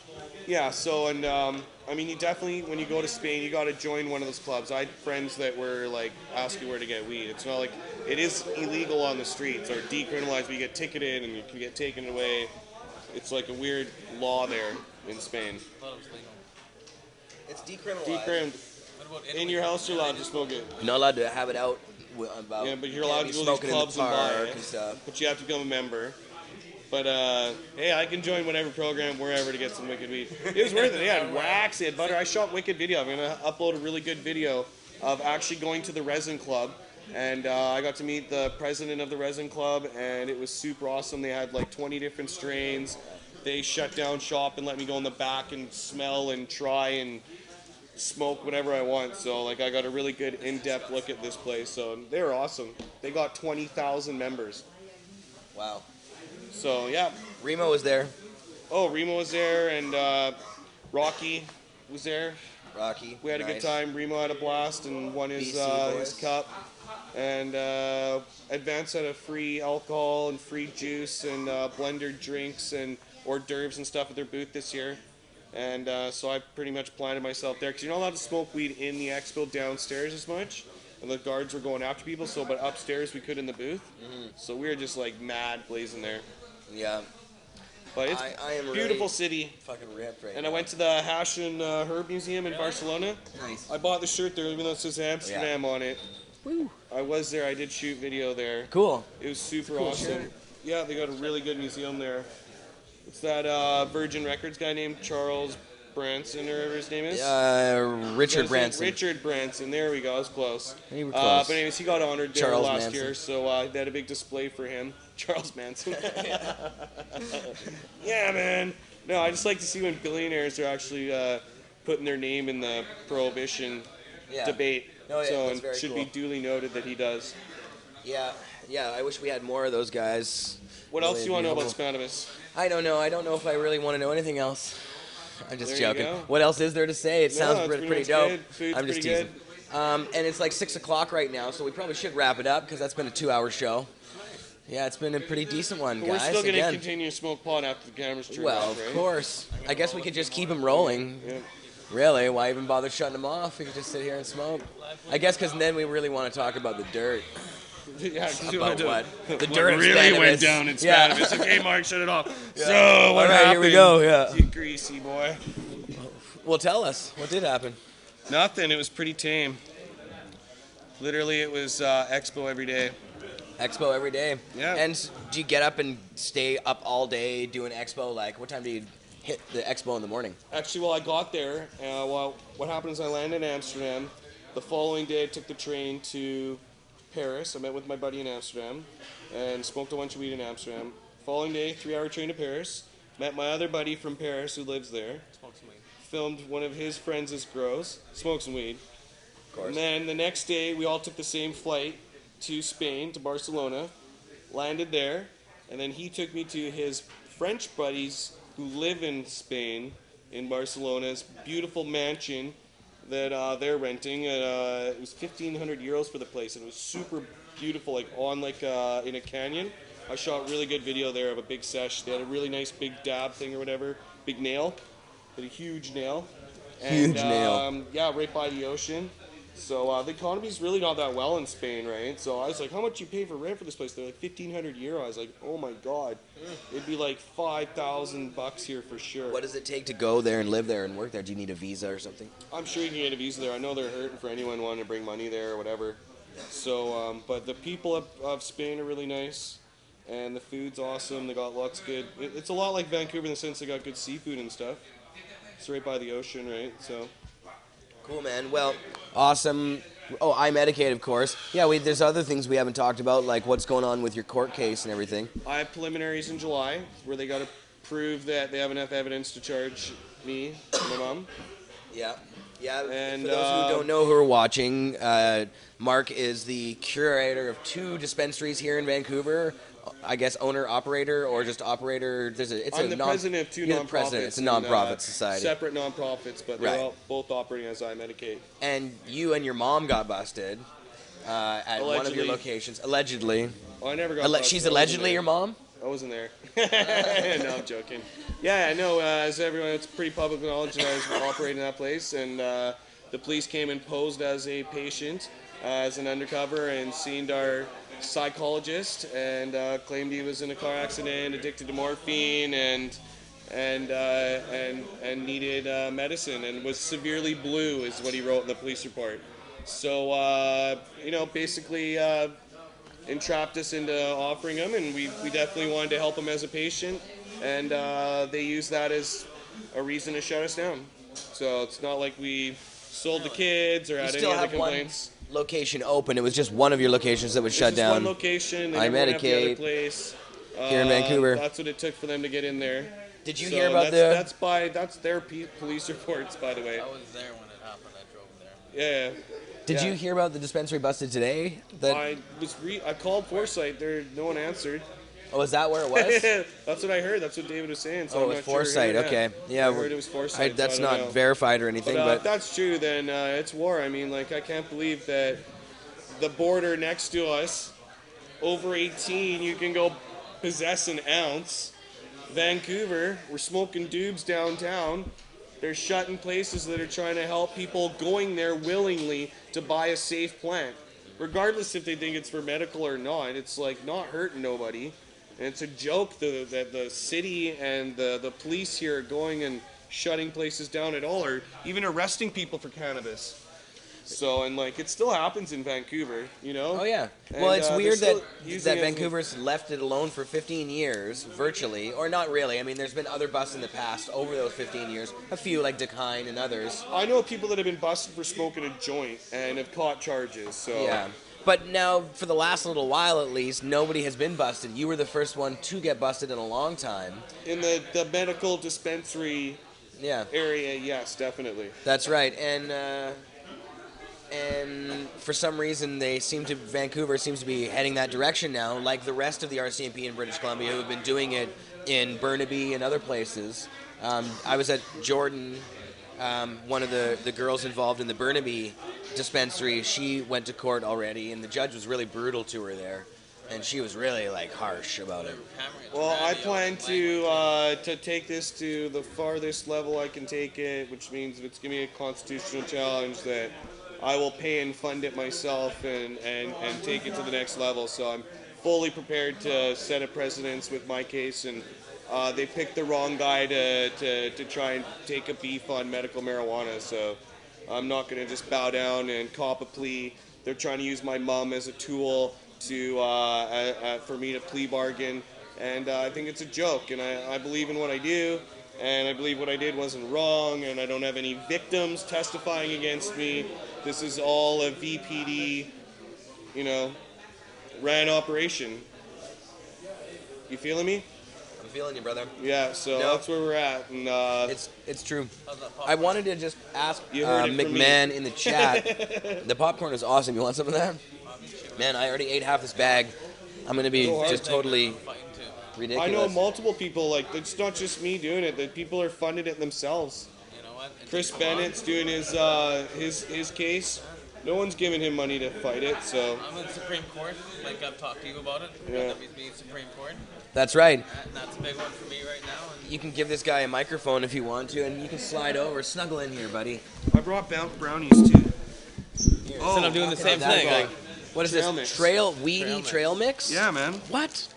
Yeah. And it's infused? How is that infused? It's got coated in something, huh? Wow, okay, all right. I'm going to have to eat some of that right away. I didn't fucking make it. This stuff is delicious, by the way. People are jealous of the popcorn. Whoa, jeez. Oh, and brownies. I made the cover of TY this time.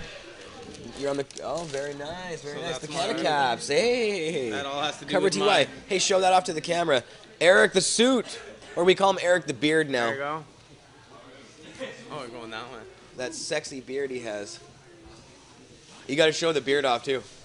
Where's Anthony? Oh, he's shooting film. All right. Well, I wanted to. I'm a chronic abuser. Yeah, I guess so. Oh, there we go. There, look at that thing. It's got. Whew, that's Have like you been growing that thing's like since 150 November? years old. I shaved November. This is December. That's like my great grandfather's beard. It's pointy. I love that. Oh, here we go. Open up there. You go. Cool, man. That's my whole thing with WCB and my fight and what I'm doing and how I've got WCB and Supreme Court to have cannabis covered for seriously injured workers and what I've done over the last 6-7 years and, you know, just doing the same thing or fighting for medical marijuana.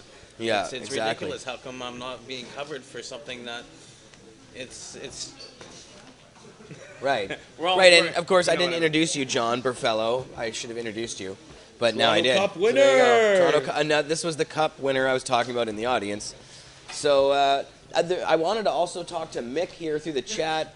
Mick, is your video uploaded or what? We were going to play a video by McMahon of him getting busted at the, not busted really, but of James Lunny coming out of his office and them kind of busting James Lunny, them saying, no, we're not leaving, James Lunny having to watch put that. his tail between his legs. Yeah. And I wanted to play it on the show. Mick wasn't able to. It's only at 75% still. Geez, that thing's been uploading for hours.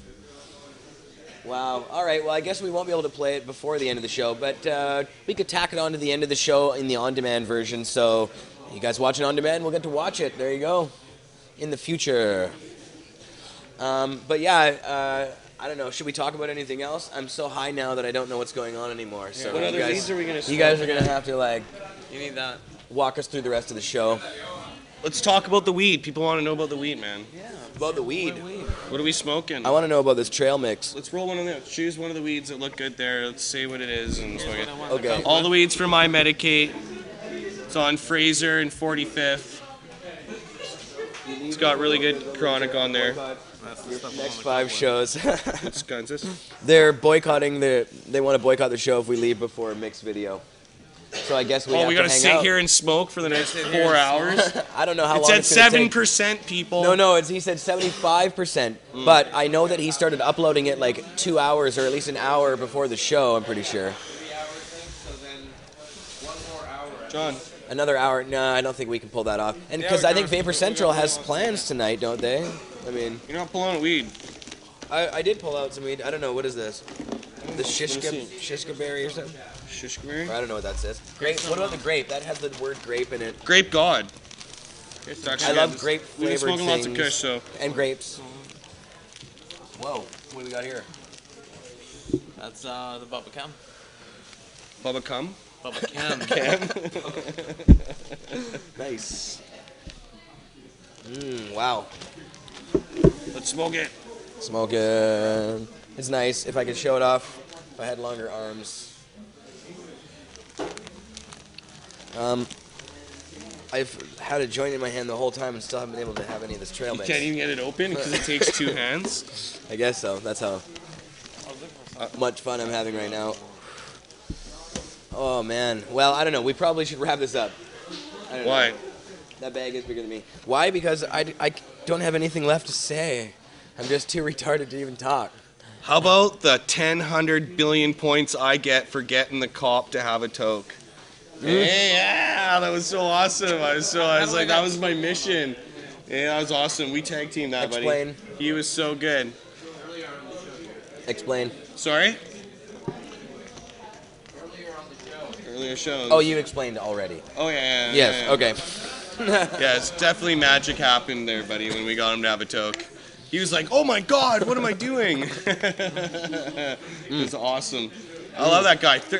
I really respect cops like that. 30 years, right, on the force, and then comes out and like talks like that. So he really is at the front line. And like, I don't know, for every qualm that you have a police officer enforcing a marijuana law, he's also there helping people, you know, getting rescued in car accidents and scumbags molesting children and shit like that, right? So, you know, They shouldn't really Respect to that guy, right? I totally do. But to get him to have a toke with us on Pot TV was awesome. Well, and actually, I just was looking at the chat here. Sorry, I didn't know what you were talking about there for a second. I was like, cops? Because you're smoking fucking weed? stoned. What the You've fuck been are you eating the talking about? popcorn. You ate half the bag. You're supposed to have 1 or 2 handfuls. But I just You looked ate at over the, half the bag already. I just looked at the chat here, and Valley Boy 73 says, "Let's talk sublimator."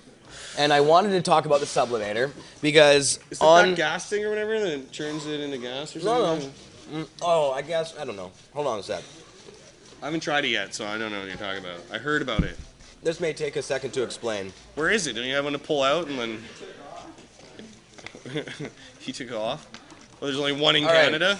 So the sublimator, Where did I get one? sublimator is basically it's a vaporizer bong, and it has an Is it the advanced one sort that's of. in Toronto with the German It's guy just got a across little the like street? You know that guy? it's got like a little lives in the element or a neighborhood. little electrical spark producer that runs an element, and the Has it element got is an LED in it that's like blue or whatever? no, it doesn't. No, Do you know but- which one I'm talking about? They have at the Expo every year? That No. guy, he's like The European. Verdamper. Yeah, the Verdamper. The Verdamper. Is it like the it's, Verdamper? It's similar to the Verdamper. I'm thinking of the Verdamper. It's not quite the same as the Verdamper. The Verdamper is different, but Did you make a video with it? with the Verdamper? No, with this new... The sublimator. Yeah, we made a video. Okay, let me explain. Okay. So the sublimator, we've been talking about the sublimator, and some people on some Pot TV shows like the sublimator a lot. I like the sublimator too. I think it's pretty cool. Although I don't think that I would personally pay $1,200 for that product. But that's because, I mean, I don't know. I wouldn't pay that much for any Because rolly papers are like a consuming buck product. or two.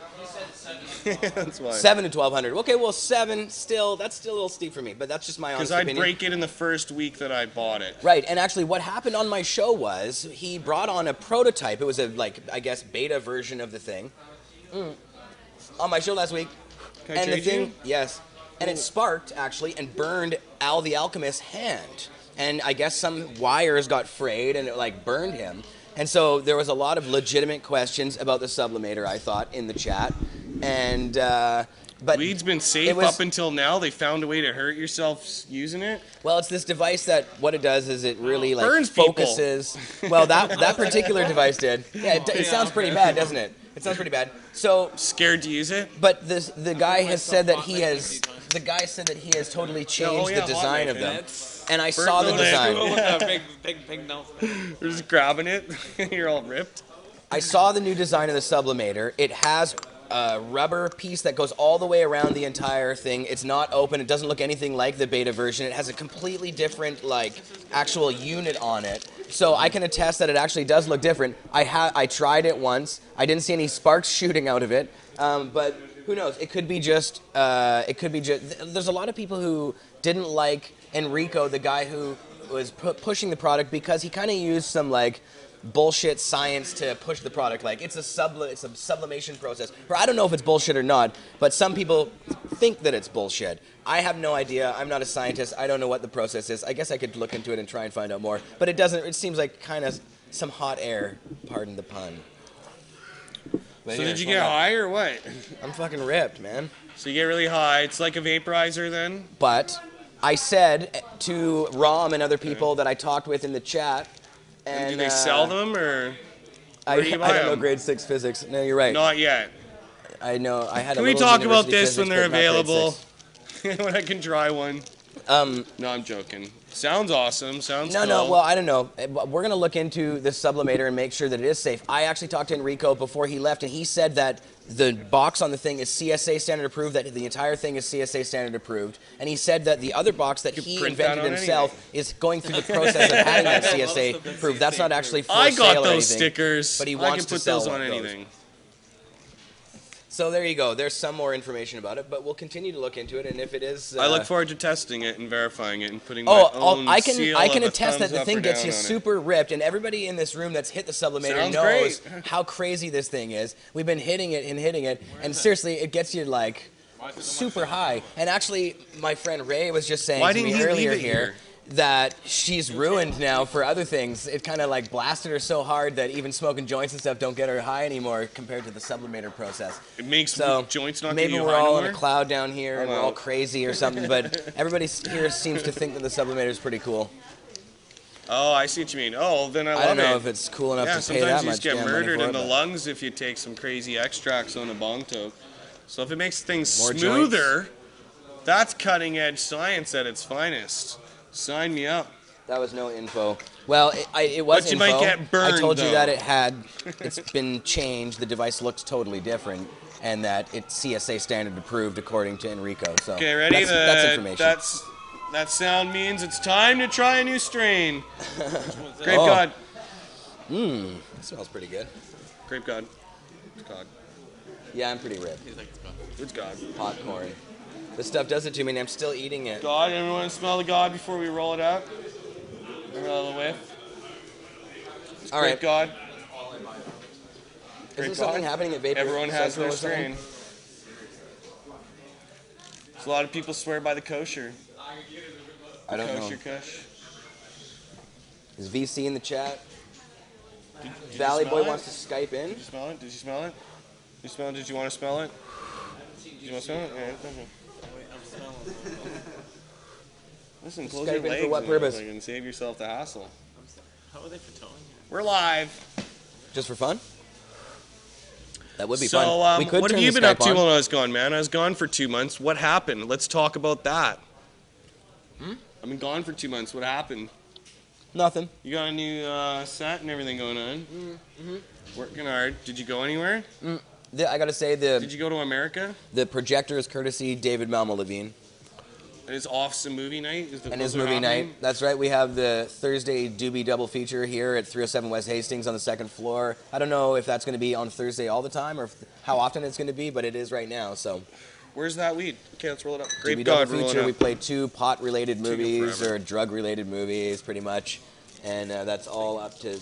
That's all thanks to DML, David Malmo Levine, who also runs the Herb Museum on the second floor here, which is an amazing, huge drug war history museum. It's like one of the hugest ones anywhere. It's gigantic compared to any that I've ever seen anywhere. I guess the CIA supposedly has this crazy drug history museum that I keep hearing about, and it's supposed to be gigantic. Have you guys heard about the CIA's drug history Right, museum? Obonga, and ask for a tour. I want to go there. I'd like to go there. Ask for a tour from Obonga. But David's is awesome, and David has also put up posters all over the inside of this 307 West Hastings empire that we have here, the third 3-floor buildings. He's decorated all the walls with more history, clippings from newspapers, posters, all Every kinds time of I stuff. go in, come back, it's always changing there, and now it's like the mushroom exhibits, or it's just like totally compete. Right behind this door, David's always doing that something. wall is a mushroom exhibit. Yeah. Talk about all the hemp and stuff like that. Yeah, How it was all that's right. Hemp stuff, tons of stuff. It's really cool, man. Awesome. It's a big hi. piece of history that people need to document, and it's people like David taking the initiative to do it. That's like, Oh, okay. you don't see other steel owners doing that stuff, and even people like you, David man. puts in a lot of his own cash. You got to and a lot put of his together own this time show and show up and blog that's going to happen, all that stuff. It's a lot of effort. Making videos, planting your crop. Yeah, well, I think it's a kind of ridiculous notion that people who smoke marijuana don't actually go out and do things or don't take part in society or don't go to work, don't produce stuff. People that smoke marijuana are some of the greatest artists, greatest producers, greatest visionaries of all time. So that's all a bunch of horse shit. We get shit done. Damn right. I think that a lot of people have their vices, and All the good ones are pot smokers. accomplishment just isn't based on what you John use or Lennon, eat Steve or Jobs. anything. Those are Depends two on guys drive who and your were mind stoners and but weren't too. your plan for success. Yeah, I think you could eat chocolate and have a problem. You could Justin drink too much Bieber's water, a stoner. be an over-exerciser. Somebody just said in the chat. Masturbate too much. I knew Eric was going to say that. Literally, as I was saying it, he's giving what me a little happened? symbol. I missed what you guys were talking about over there, Different vices that people have, and That's right. Fourth one in, it was masturbation. I heard so the masturbation. I knew it was coming from Eric. but eat that. So, I haven't even tried this on my menu. I just came back, so they told me to. I was like, "What should I take?" They're like, "Trail mix." I heard it being screamed. I Tastes can't like see trail mix. straight anymore. No, the real test is, are we gonna get stoned later? I'm stoned right now, man. Oh, it's good. It's good. I You want more of that? Oh shit. Well, I don't know what to do anymore here, boys. Mick, how's your video? 80%. 80%. It's been 5%. Oh my god. gonna smoke these two, brownie each. Oh, What brownie? else I'm we not got eating one of rolling those up there? brownies. No way. I still have things to do this weekend. See, that's the thing. Okay, actually got quite I have to nice admit, clouds. if I These was to clouds eat one of these floating in here brownies, now. I would not be capable. I would definitely be a stoner that wouldn't be capable of doing my regular duties. I would not be functional. I don't know. Today's On been a a real brownie. success for me. I blazed with the retired police officer. Yeah, that's pretty cool. Yeah, I really like the guys from Leap. Leap is a He great was surprised organization. himself. What am I doing? Holding this joint. Oh my God, I'm smoking it. I knew it was gonna Oh happen. my God, we're on Pot TV smoking a joint. Hi, Vapor Central. Maddie C's running the show tonight. Mission who Maddie about 30 Central. years. One of the Still coolest guys in success in my Toronto, books. in the entire city, Can't tell probably. me I'm not successful. Very, very cool. Maddie. Is that you Okay, in the light her chat up, as well, man. then? I'm sorry. Too busy. And eating when are this you shit. taking over, or when are you guys doing your shit? Yeah. Mr. Cookie's in the chat, too. Hey, Brian. Tell him to bring me a cookie. Hey, buddy, bring me a cookie. We're all waiting. We got lots of goodies here. Tell him you got Is he at work? I want a hemp cookie. in Victoria. Well, yeah, I don't know when Vapor Central wants to take Where the is he? feed over. Because mixed video is like 15 minutes long or something, I think. This is awesome footage. He's working at the shop. What's awesome footage? Us just sitting here hanging out. eating my Charl mix. The last couple shows have like deteriorated into this. Like last show, we did 155 bong rips or other rips, any kind of tokes out of sublimators. We got lots of weed to smoke, man. bongs, Yeah, Seriously. we're like, let's. Keep going, keep rolling. Where's Anthony? Anthony, can you And it also deteriorated into this sort of nothingness. But if that's what the people want, anyone with their hands when do you want clasped, to start VC? rolling. Yes, that's a Oh, good this is question. the grape god. I can taste right away. Valley Dude wants to Skype. This and stuff tastes give me your delicious. Skype address. What does Valley Dude want to talk about? Tastes like God. Marius, do you know? Have you been See if you- paying attention to that? You can taste the God in there. Valley, what do you want to talk about on Skype? Well, the problem with that is we don't have it hooked up for sound, and that was the problem last week. When we tried to hook it up for sound, it screwed up our whole soundboard, so... Here. I said I like flavor. Me too. Oh. I like variety though. When's the deadline? Sorry? What do you think of that? Excellent. Vapor excellent. Central. I just said after. I was like, I prefer Kush. About 10 days, 76. Because mixed video is 15 minutes, so I don't think there's going to be a chance to watch the whole thing if Vapor Central is going to be taken over. It's still going to take another like 30, 40 minutes. Right.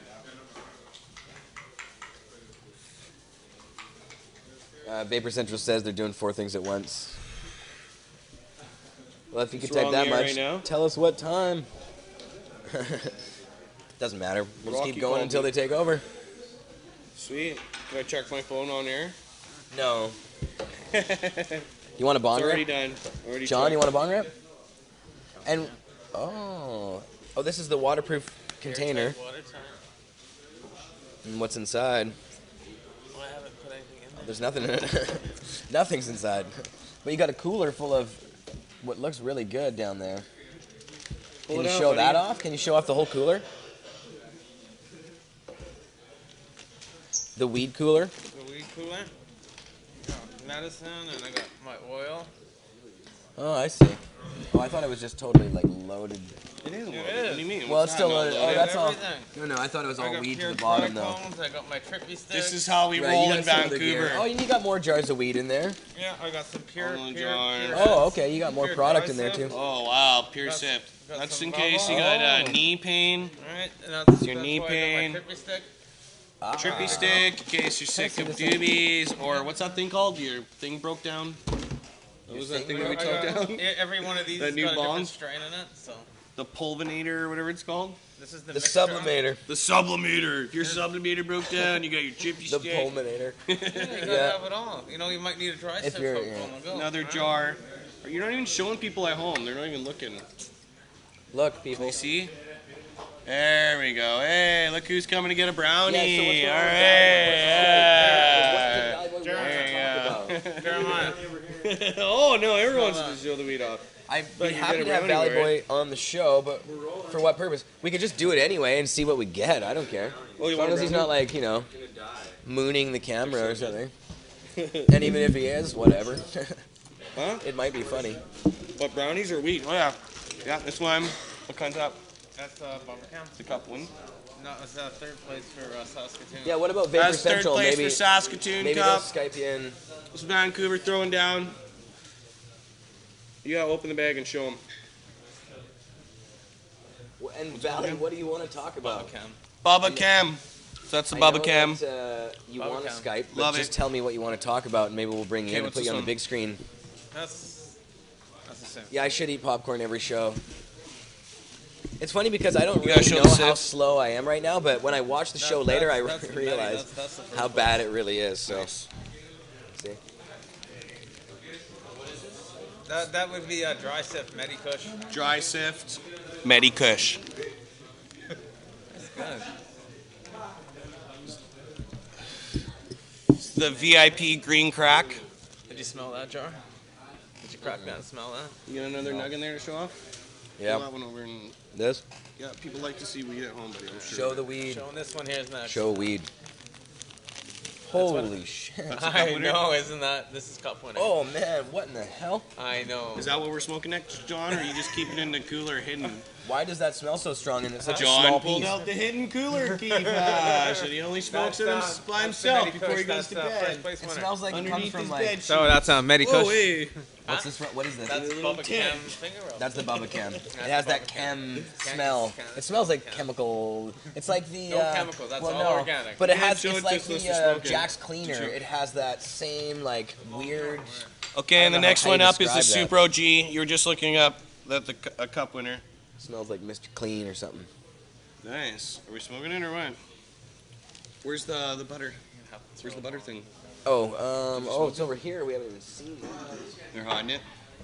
83%. And there's nothing like. Yeah, but there's that's nothing not. like That shouldn't be a normal. nice I guess it's a tablespoon really or maybe two it's a of really this in big your video. smoothie every morning. Activated cannabis oil, great for pain control. Love it. Gotta do that. Yeah, this is some awesome rum still skin Can I and see that, wax. John? It is a Kush.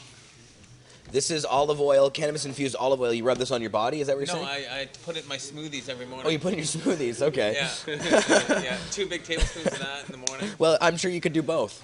Well, you could put it on your on your salad. You can actually fry your eggs in it, stuff like that. Yeah, you could cook with it. Yeah, well, that's Anything. the whole thing. Just anything. It's just a way of getting medicine. Right, exactly.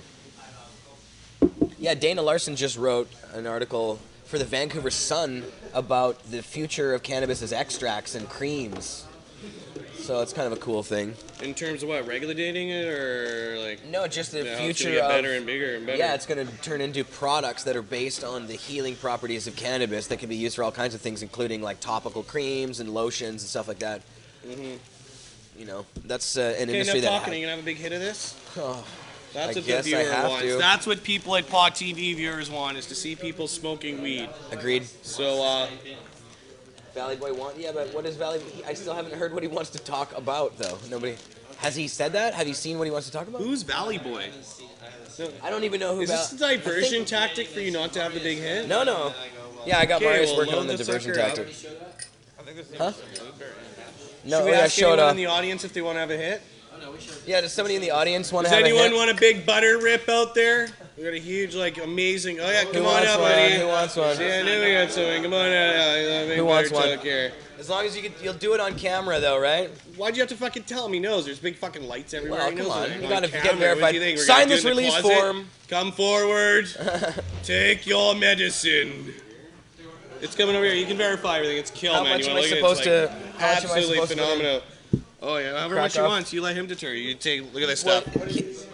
All right, butter, I'm gonna wax. load it up. Oh yeah. You want? No. Come. Get a smoker. Yeah, you gotta hit it out of Dutchess here. I'm taking Fucking runs off with the thing. Oh my Yeah, hold god. on.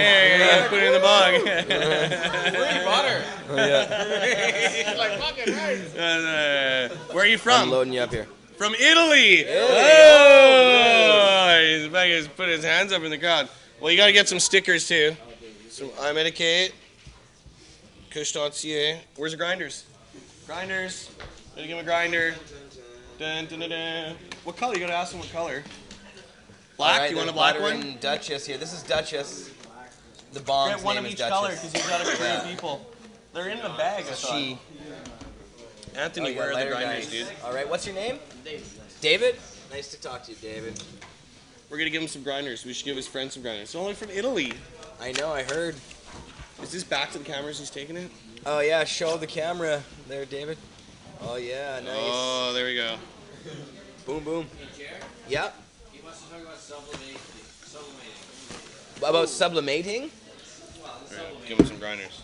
You got something to give him? All the way from Italy. What is there to talk about the sublimator? Here you go. This is an awesome grinder. I don't really know anything else about the sublimator. We're giving But if Yeah, there's giving you is money. there a question about the This one sublimator is that I big. can answer or something? Grinder. I mean, what See that? he just wants to talk about it? What does he want Here, to talk? man. What is his expertise? Here's the giveaway. Who is he? And what the fuck? Enjoy.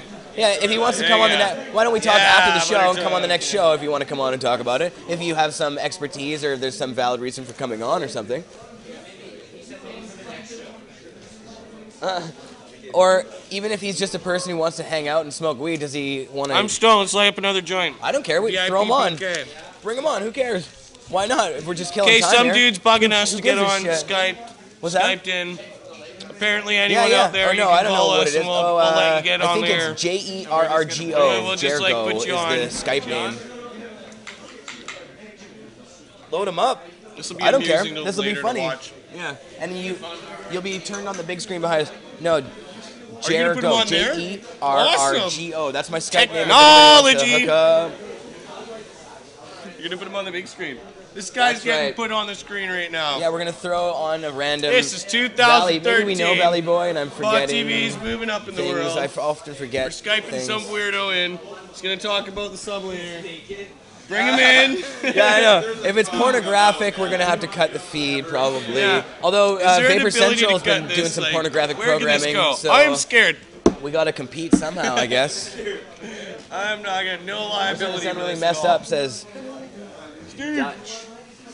I don't know how to pronounce that name, but it's D-U-T-H-C. All I know is in Italy they're gonna be rocking my grinders. D-U-T-H-C. Dutch That's all I with a care. T-H-C. Huh? And I smoked with the retired cop today. Oh, password. Oh, sure. Yeah, man, that was so fucking awesome. I don't have a skillet tool. Huh? I don't have my skillet tool. It's awesome. We got people from Italy. Now you guys can try and guess Is what this my guy password gonna is. come on? So what's his name? What are we gonna ask him? His Where name in he's the chat from, is Valley Boy. What he's doing. We gotta get him to give us a tour of where he is. And you can put it full screen, right? Marius, you look dapper today in your Skyping in some outfit guy there, we brother. don't know. Oh yeah, you should come on cam and take a bong rip if we're hanging here. Yes, for sure, buddy. You gotta get in here. It's fun just to chill out hear and the smoke click? herb. Yeah, I hear the click. And it's sealed. That's the seal. Okay, and it's Open totally it up. waterproof. How 100% deeply underwater underwater can I submerge this? Completely. Like going scuba down to the diving bottom next of the weekend. ocean? Down, Scuba trying diving? it. You know, Will it not Rob, explode? Anyways, yeah. People And put metal in mason detectors jars. don't come up. It like blows they're up not like a metal, right? blowfish? No, they're not metal. So that you can What's go that? through the fucking metal detector with them. That's Are you awesome. calling Valley Boy? You can actually. I'm plugging myself right Well, now. why doesn't he give us help you. the? Go to MedTainer Canada. I just helped you. check it out You on said you go Facebook. through a metal container. We're gonna have to somehow. We're gonna have to use the microphone in the way love that 'em. Vapor Central hates. Well, when we put it up to the speaker, because that's the only way to do it from this angle. Okay, where's this Skyped in dude? I find this Sorry, guys, intriguing. we're not filming this. Get him in here. Put him on We're the not- projector. No, we're not filming the Sensible BC thing tonight. It starts in a couple Skyping this guy minutes. in. They are filming it, so there will be an on-demand version available of it, but we're not live casting it tonight because, Are we Skyping him in or what? well, I guess I could go up the street afterwards he with the equipment, maybe. Because he knows. No, because Vapor Central's doing stuff. He's and gonna we be didn't have on it set up to do it. projector. We don't have it all set up. We were going to do not all of them, but just some of them. So you can't get every single one, guys. Jeez. I'm going to be too high and passed out to do anything after this show, so fuck that shit. Although I guess I don't know. Boring. Maybe Marius wants to. Okay, who's up for next butter talk? Marius, come take your butter talk. People are watching, they want to see you get really What's going on with high. Valley Boy here? He's pulling the chute, pulling the plug. He did fail. So, your weapon. We gave him the chance here. Your weapon. He good pussied stuff. out. Pass the extract, please. Which? Okay. Right there. The Kush butter. Okay, load her up, bud. Thank you. Take us whatever you want. Show that Italy boy. And the chat was working so hard for that one too. They really wanted that to happen. Yeah, we did. I wanted to see it. I just thought it was cool that we were gonna have some Skype dude in there. I'm gonna Yeah, I start thought that's pretty Skyping cool, in too. here more. Yeah, why not? Shit, Yeah, if anybody wants to wherever I am. Skype in during the show, we could take callers and Skypers and Really? chatters and stuff. Why the I hell can not, Skype you when I'm man? at home. I don't have to come all the way. Yeah, Sure. down. Well, I'll do that next time. Hell yeah. Anytime. You know the time. 4 p.m. Fridays. We'll hear the little thing dinging. Should we ask if anyone else wants to talk in the crowd? Maybe too? somebody else wants to Skype in out there. What about Rom? I think Rom should step up and Skype in. Okay. That's what I'd like to see, actually. Can you put that? I want on? to And know the then I'll give you mysterious that to, Rom. like, replace it. What's that? What do you want me to do? Just put that one out. Yep. Okay. Oop, I missed. Yeah, Rom, exactly.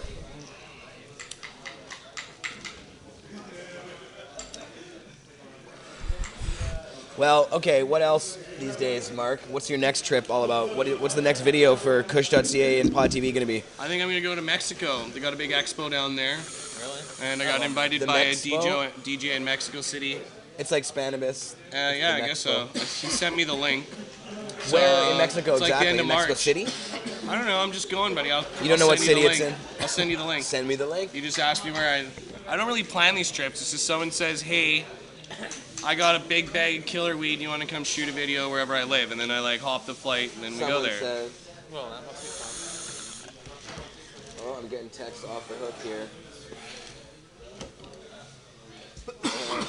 So if you want to Dana- film Dana's a sesh is video, texting whatever me. country or Sorry, in like Dana. Italy, and then let's go. I'm on the Go air. to Italy and blaze. Nice. Like a champion. Thanks, See, I told you this outfit was slick. It's kind of got a Johnny Cash thing going on or No something. problem, buddy. You have it into that, followed up to smooth it down in a cloud of white, luscious smoke. I just can't stop stuff's eating tasty, this man. stuff. It's really good. Connoisseur shows. Yeah. Mm-hmm. Did you offer anyone else in the crowd if they want a butter toke? Does anyone else want a butter toke? There we go. There. Come on up. Step up. There we go.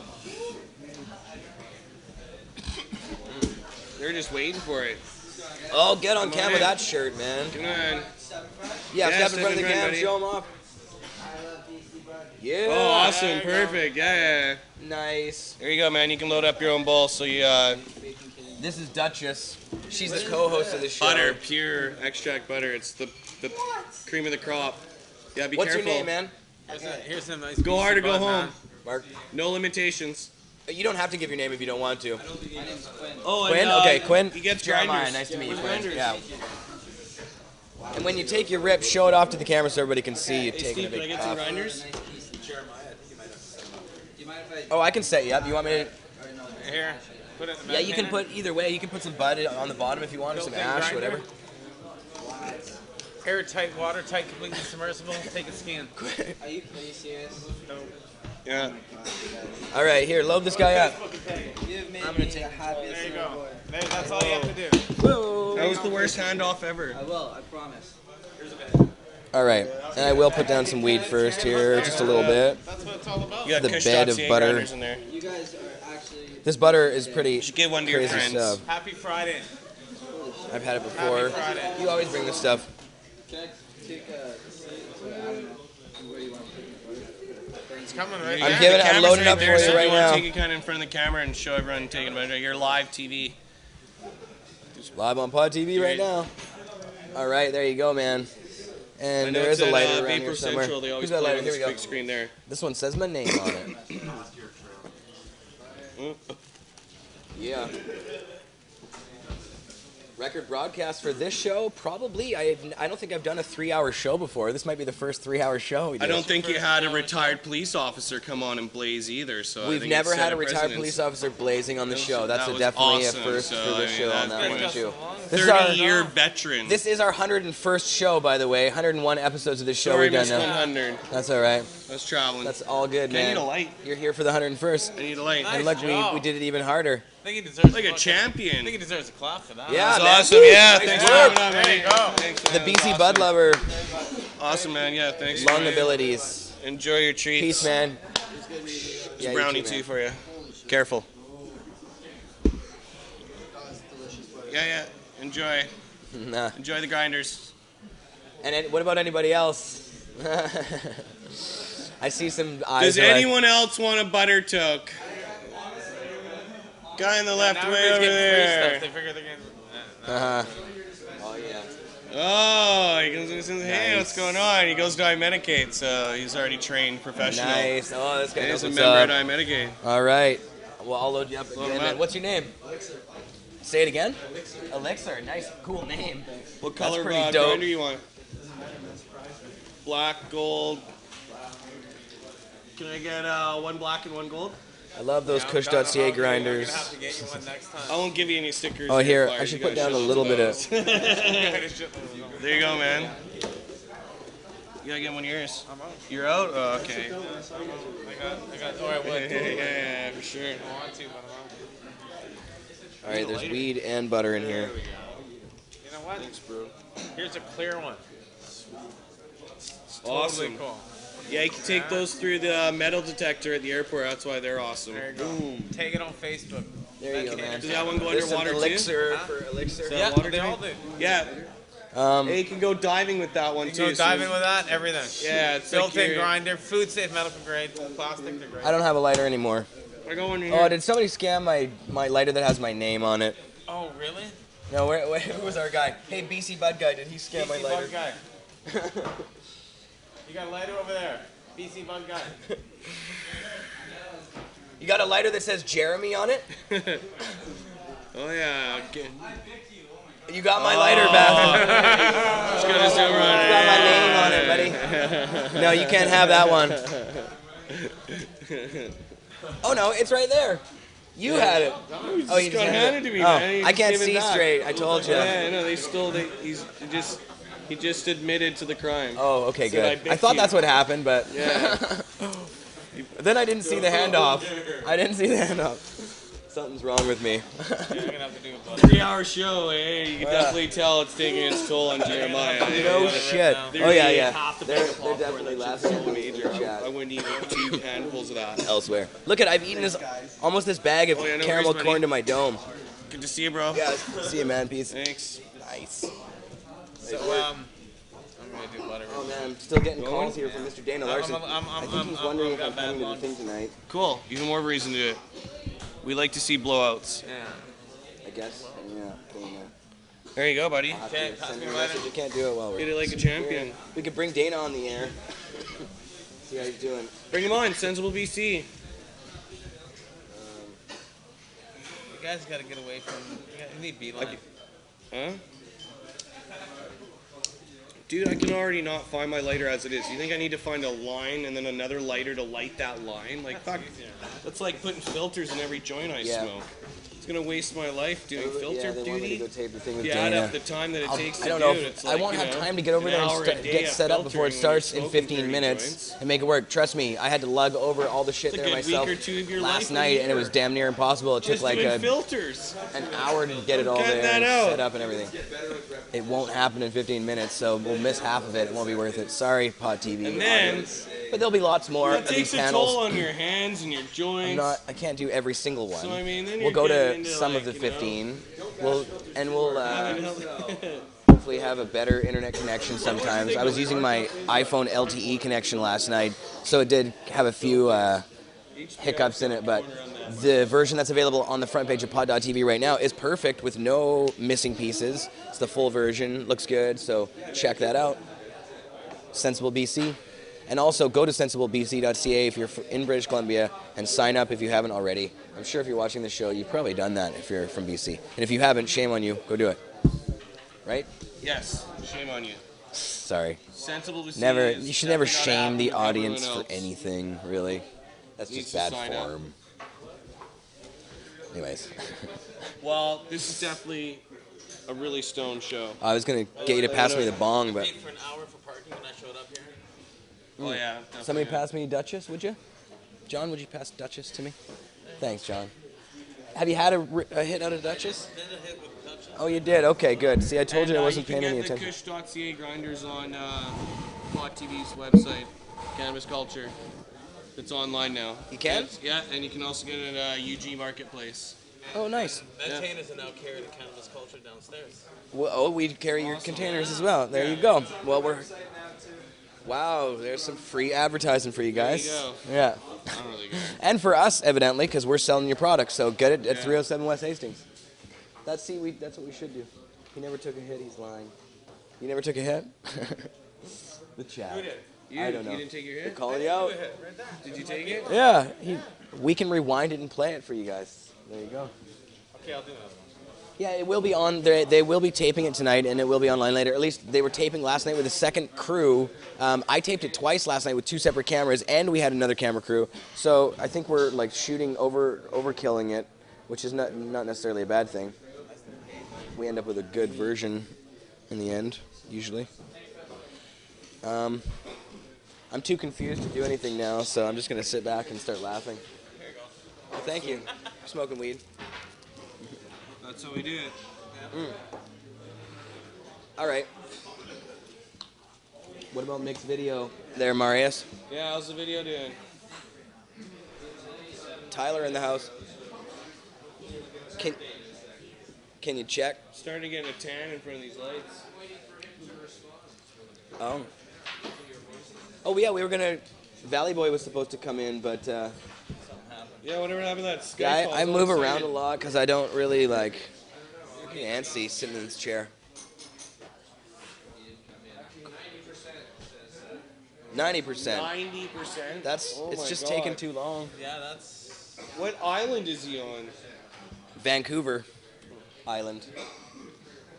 That'd be the reason. He's in Port Alberni. It's in HD. Oh, he wanted a How high long? quality version up there. How long in HD? Like is the video? Probably could have compressed it, Oh. but we need better software for Mick, and his computers aren't really working as good as they should be. Cookie will be at Pot TV later. Try and upload Oh, stuff maybe like he's that. coming down. China with the firewall. Oh yeah, nice. I did want to watch this video. Like a hotel. I'm really baked. And I'm ready to go home to bed. Thanks yeah? for ruining my evening with this copious amounts of no joking. I had an awesome time. I'm still eating your popcorn. I'm not even gonna be able to make it home. Oh, me neither, man. So, I got a driver. Don't worry, everyone. Next week. Should do a big bake session. Bringing everything.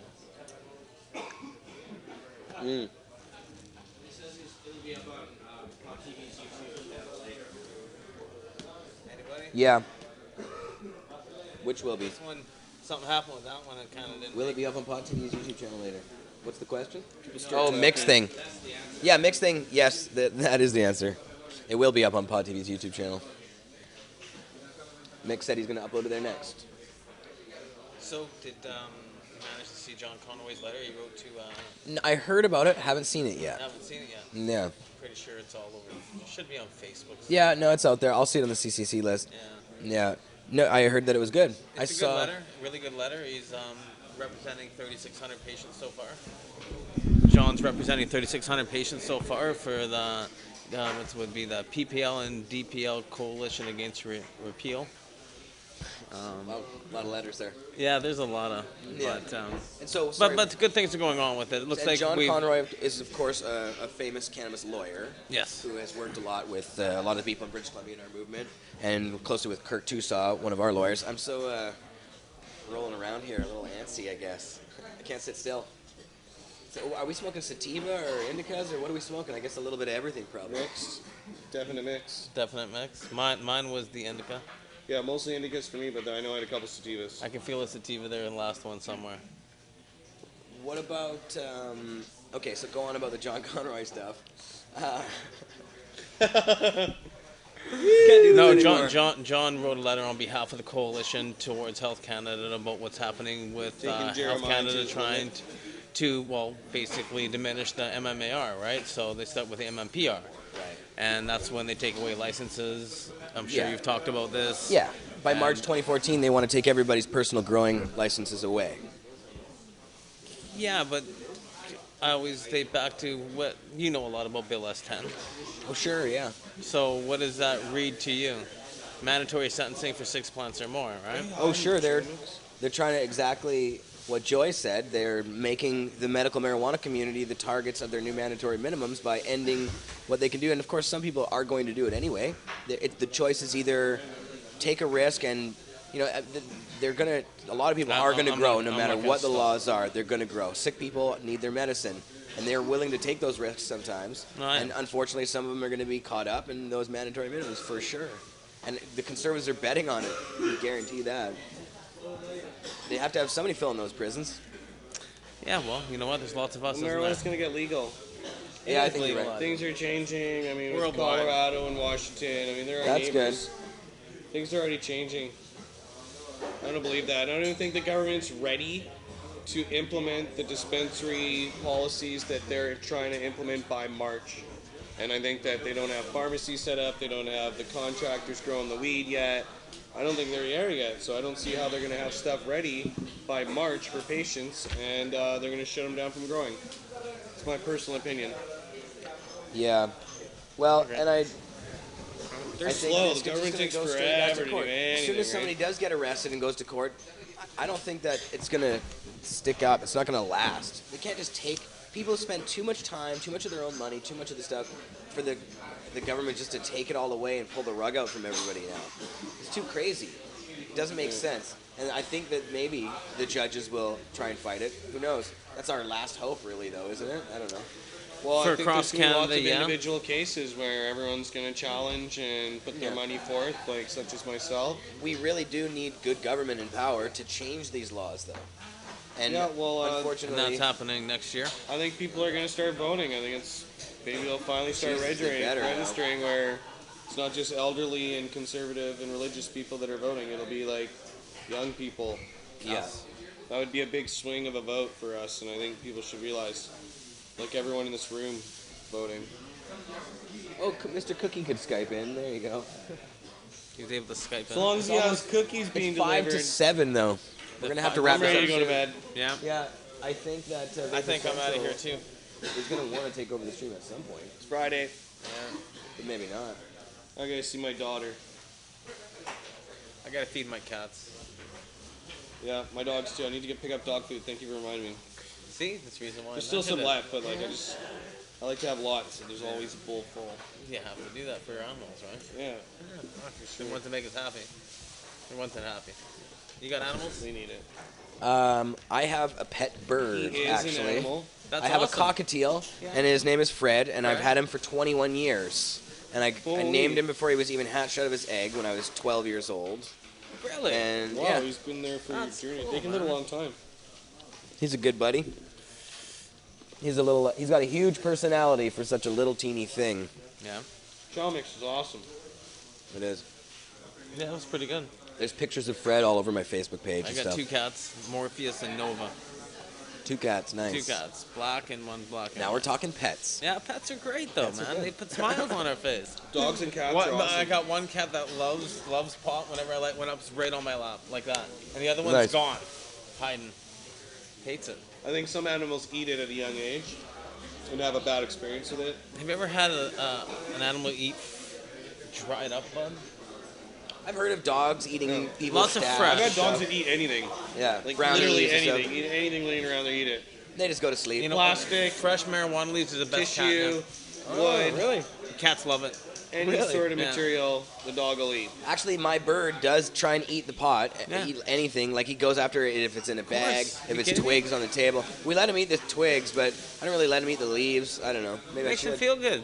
Yeah. Dopamine, man. Come on. It gives us the He definitely is constantly in a cloud and has been for like a long, long time. So nearly his entire life. I started smoking when I was 15, so it was just a few years after I got him. There you go. Yeah. So he's pretty much a stoner bird. Oh, he's a stoner bird 100%. for sure. See? Yeah. And he's named after Fred Flintstone. Yeah. That's when I was 12 years old, I guess, or 11. I was still watching the Flintstones. I was going to get 2 and name them Fred and Barney, but Awesome. Genius. yeah, There you go. that took a lot of creativity. And yours? We didn't talk about your animals. What do you want to talk about? Well, What do you got? what do you got? American Bulldog. American Bulldog? Nice. Yeah, named Yeah. Achilles. Achilles? Okay. And he's What an state's he asshole. from? I don't know. I rescued him, so. Right. And then I got a lab pitty, and then I have 2 puppies from the litter that those 2 dogs had, So you got 4. and they're a male and a female, Yeah. named Jesus and Panda. Cool. It's Panda because he's got white and black colored. That's pretty And the mom's name's Doobie. Doobie. I've told you all my secrets. Anybody else want to come That's up and take a rip? Laurent, what about you, brother? No? What about you, Want a Ray? rip, buddy? Ray wants a rip. Come on, Ray. Steve, are you gonna take a Baked rip in from the BC bong? girl, Ray. Oh my God. You want some extract of some sort? Some of this butter, brownie maybe, the corn. Eat that stuff. It's good. Brownie for sure. It's crazy. That thing's probably Yeah. half full of butter still. I'm easy on the goods too. Like, it just gets me ripped. Whenever I eat, my equilibrium goes. Yeah. Here, I can't. Yeah. I got no hand for that yet. All How's right. that video? Here's the butter. How's the video, Is Marius? the video done yet? 91%, you said? We're going over 3 hours. This definitely is a record show for me. It was a record show back when it was 2 hours and 40 minutes, I think. It was 2 hours and 20 minutes about, or 2 hours and 10 minutes or something like that. So we destroyed it. Here you go, Ray. I put some weed in that container. Load it up. 93%. Jeremiah. There's weed in that thing, isn't there? 93%. There's weed in this Oh, container? It's only been 3% since the weed in last there? time we asked. Magic weed. No, there was never weed in that one, I don't think.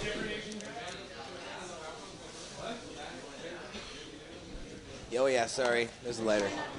Yeah, just don't scam it. Oh, there we go.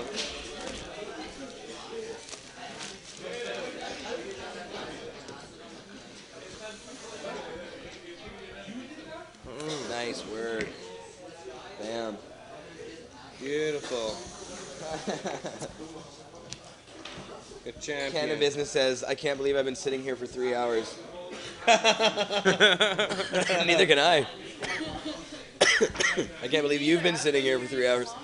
Yeah, you've been here for like 5 hours. I'm waiting to see if a tow truck's going up to my car right now because I'm You're parked welcome. right there.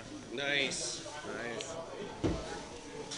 Here. That's right, There's nobody fucks proper. with my lighter. There's it filled up. It has my name on it.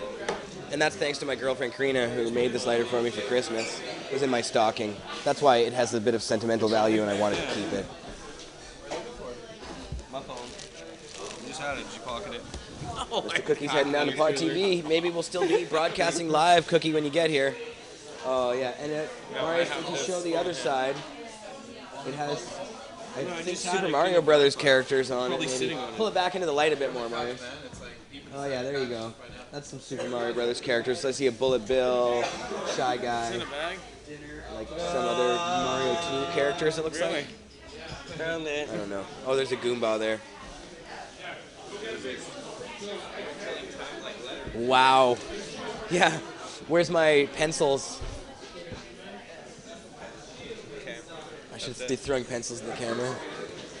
We have a top 10 list or something? Is it time to light up another joint? What do you think, you're running away? I think we should end the show now. Okay, it's time to end the show because we got like It's been 10 more 3 drinks to hours, smoke. and this is the end of the show, 3 guys. hours, good God. Thanks, Let's Pot keep TV. it going. Oh, but it was at 93%, so if you guys want to wait around for the 7% after the show, what's going to play after the show? Do we know what comes up after in the feed?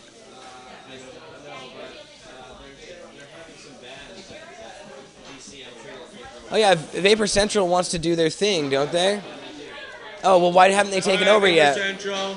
Did they want to take over? Have they been saying anything? Okay. They blast I that honestly shit out don't there. know. They put it in their. They have big screens in their place. Okay, well, Vapor Central can go live. And then what we'll do is we'll tack Mick's show onto the end, or his video onto the end of the show in the on-demand version. And anybody who wants to watch it right away can do that. And anybody who... Yeah, I guess it'll be up there on Pot TV tonight, so...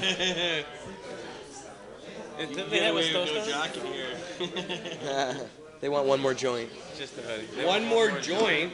No, if we do one more joint, we're going to be too close to the time of that video being done, and then we're going to have to be to the end of the video. We have to end it now. It's been 3 hours.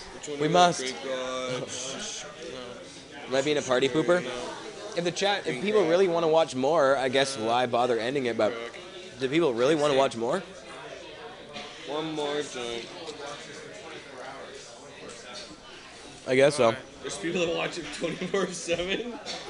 How many viewers are there? One more hour. Well, I missed calls, so I'm calling my calls on air. Sorry, but We were close to 80? I'm fucking calling my Nice. calls. 3 hours. People wondering what's going on. Oh, okay, cool.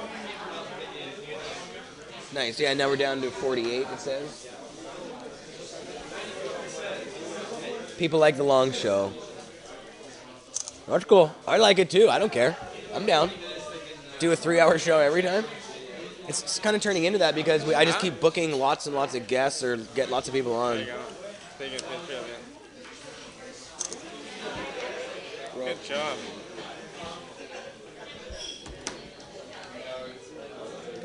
Who you calling? Rocky.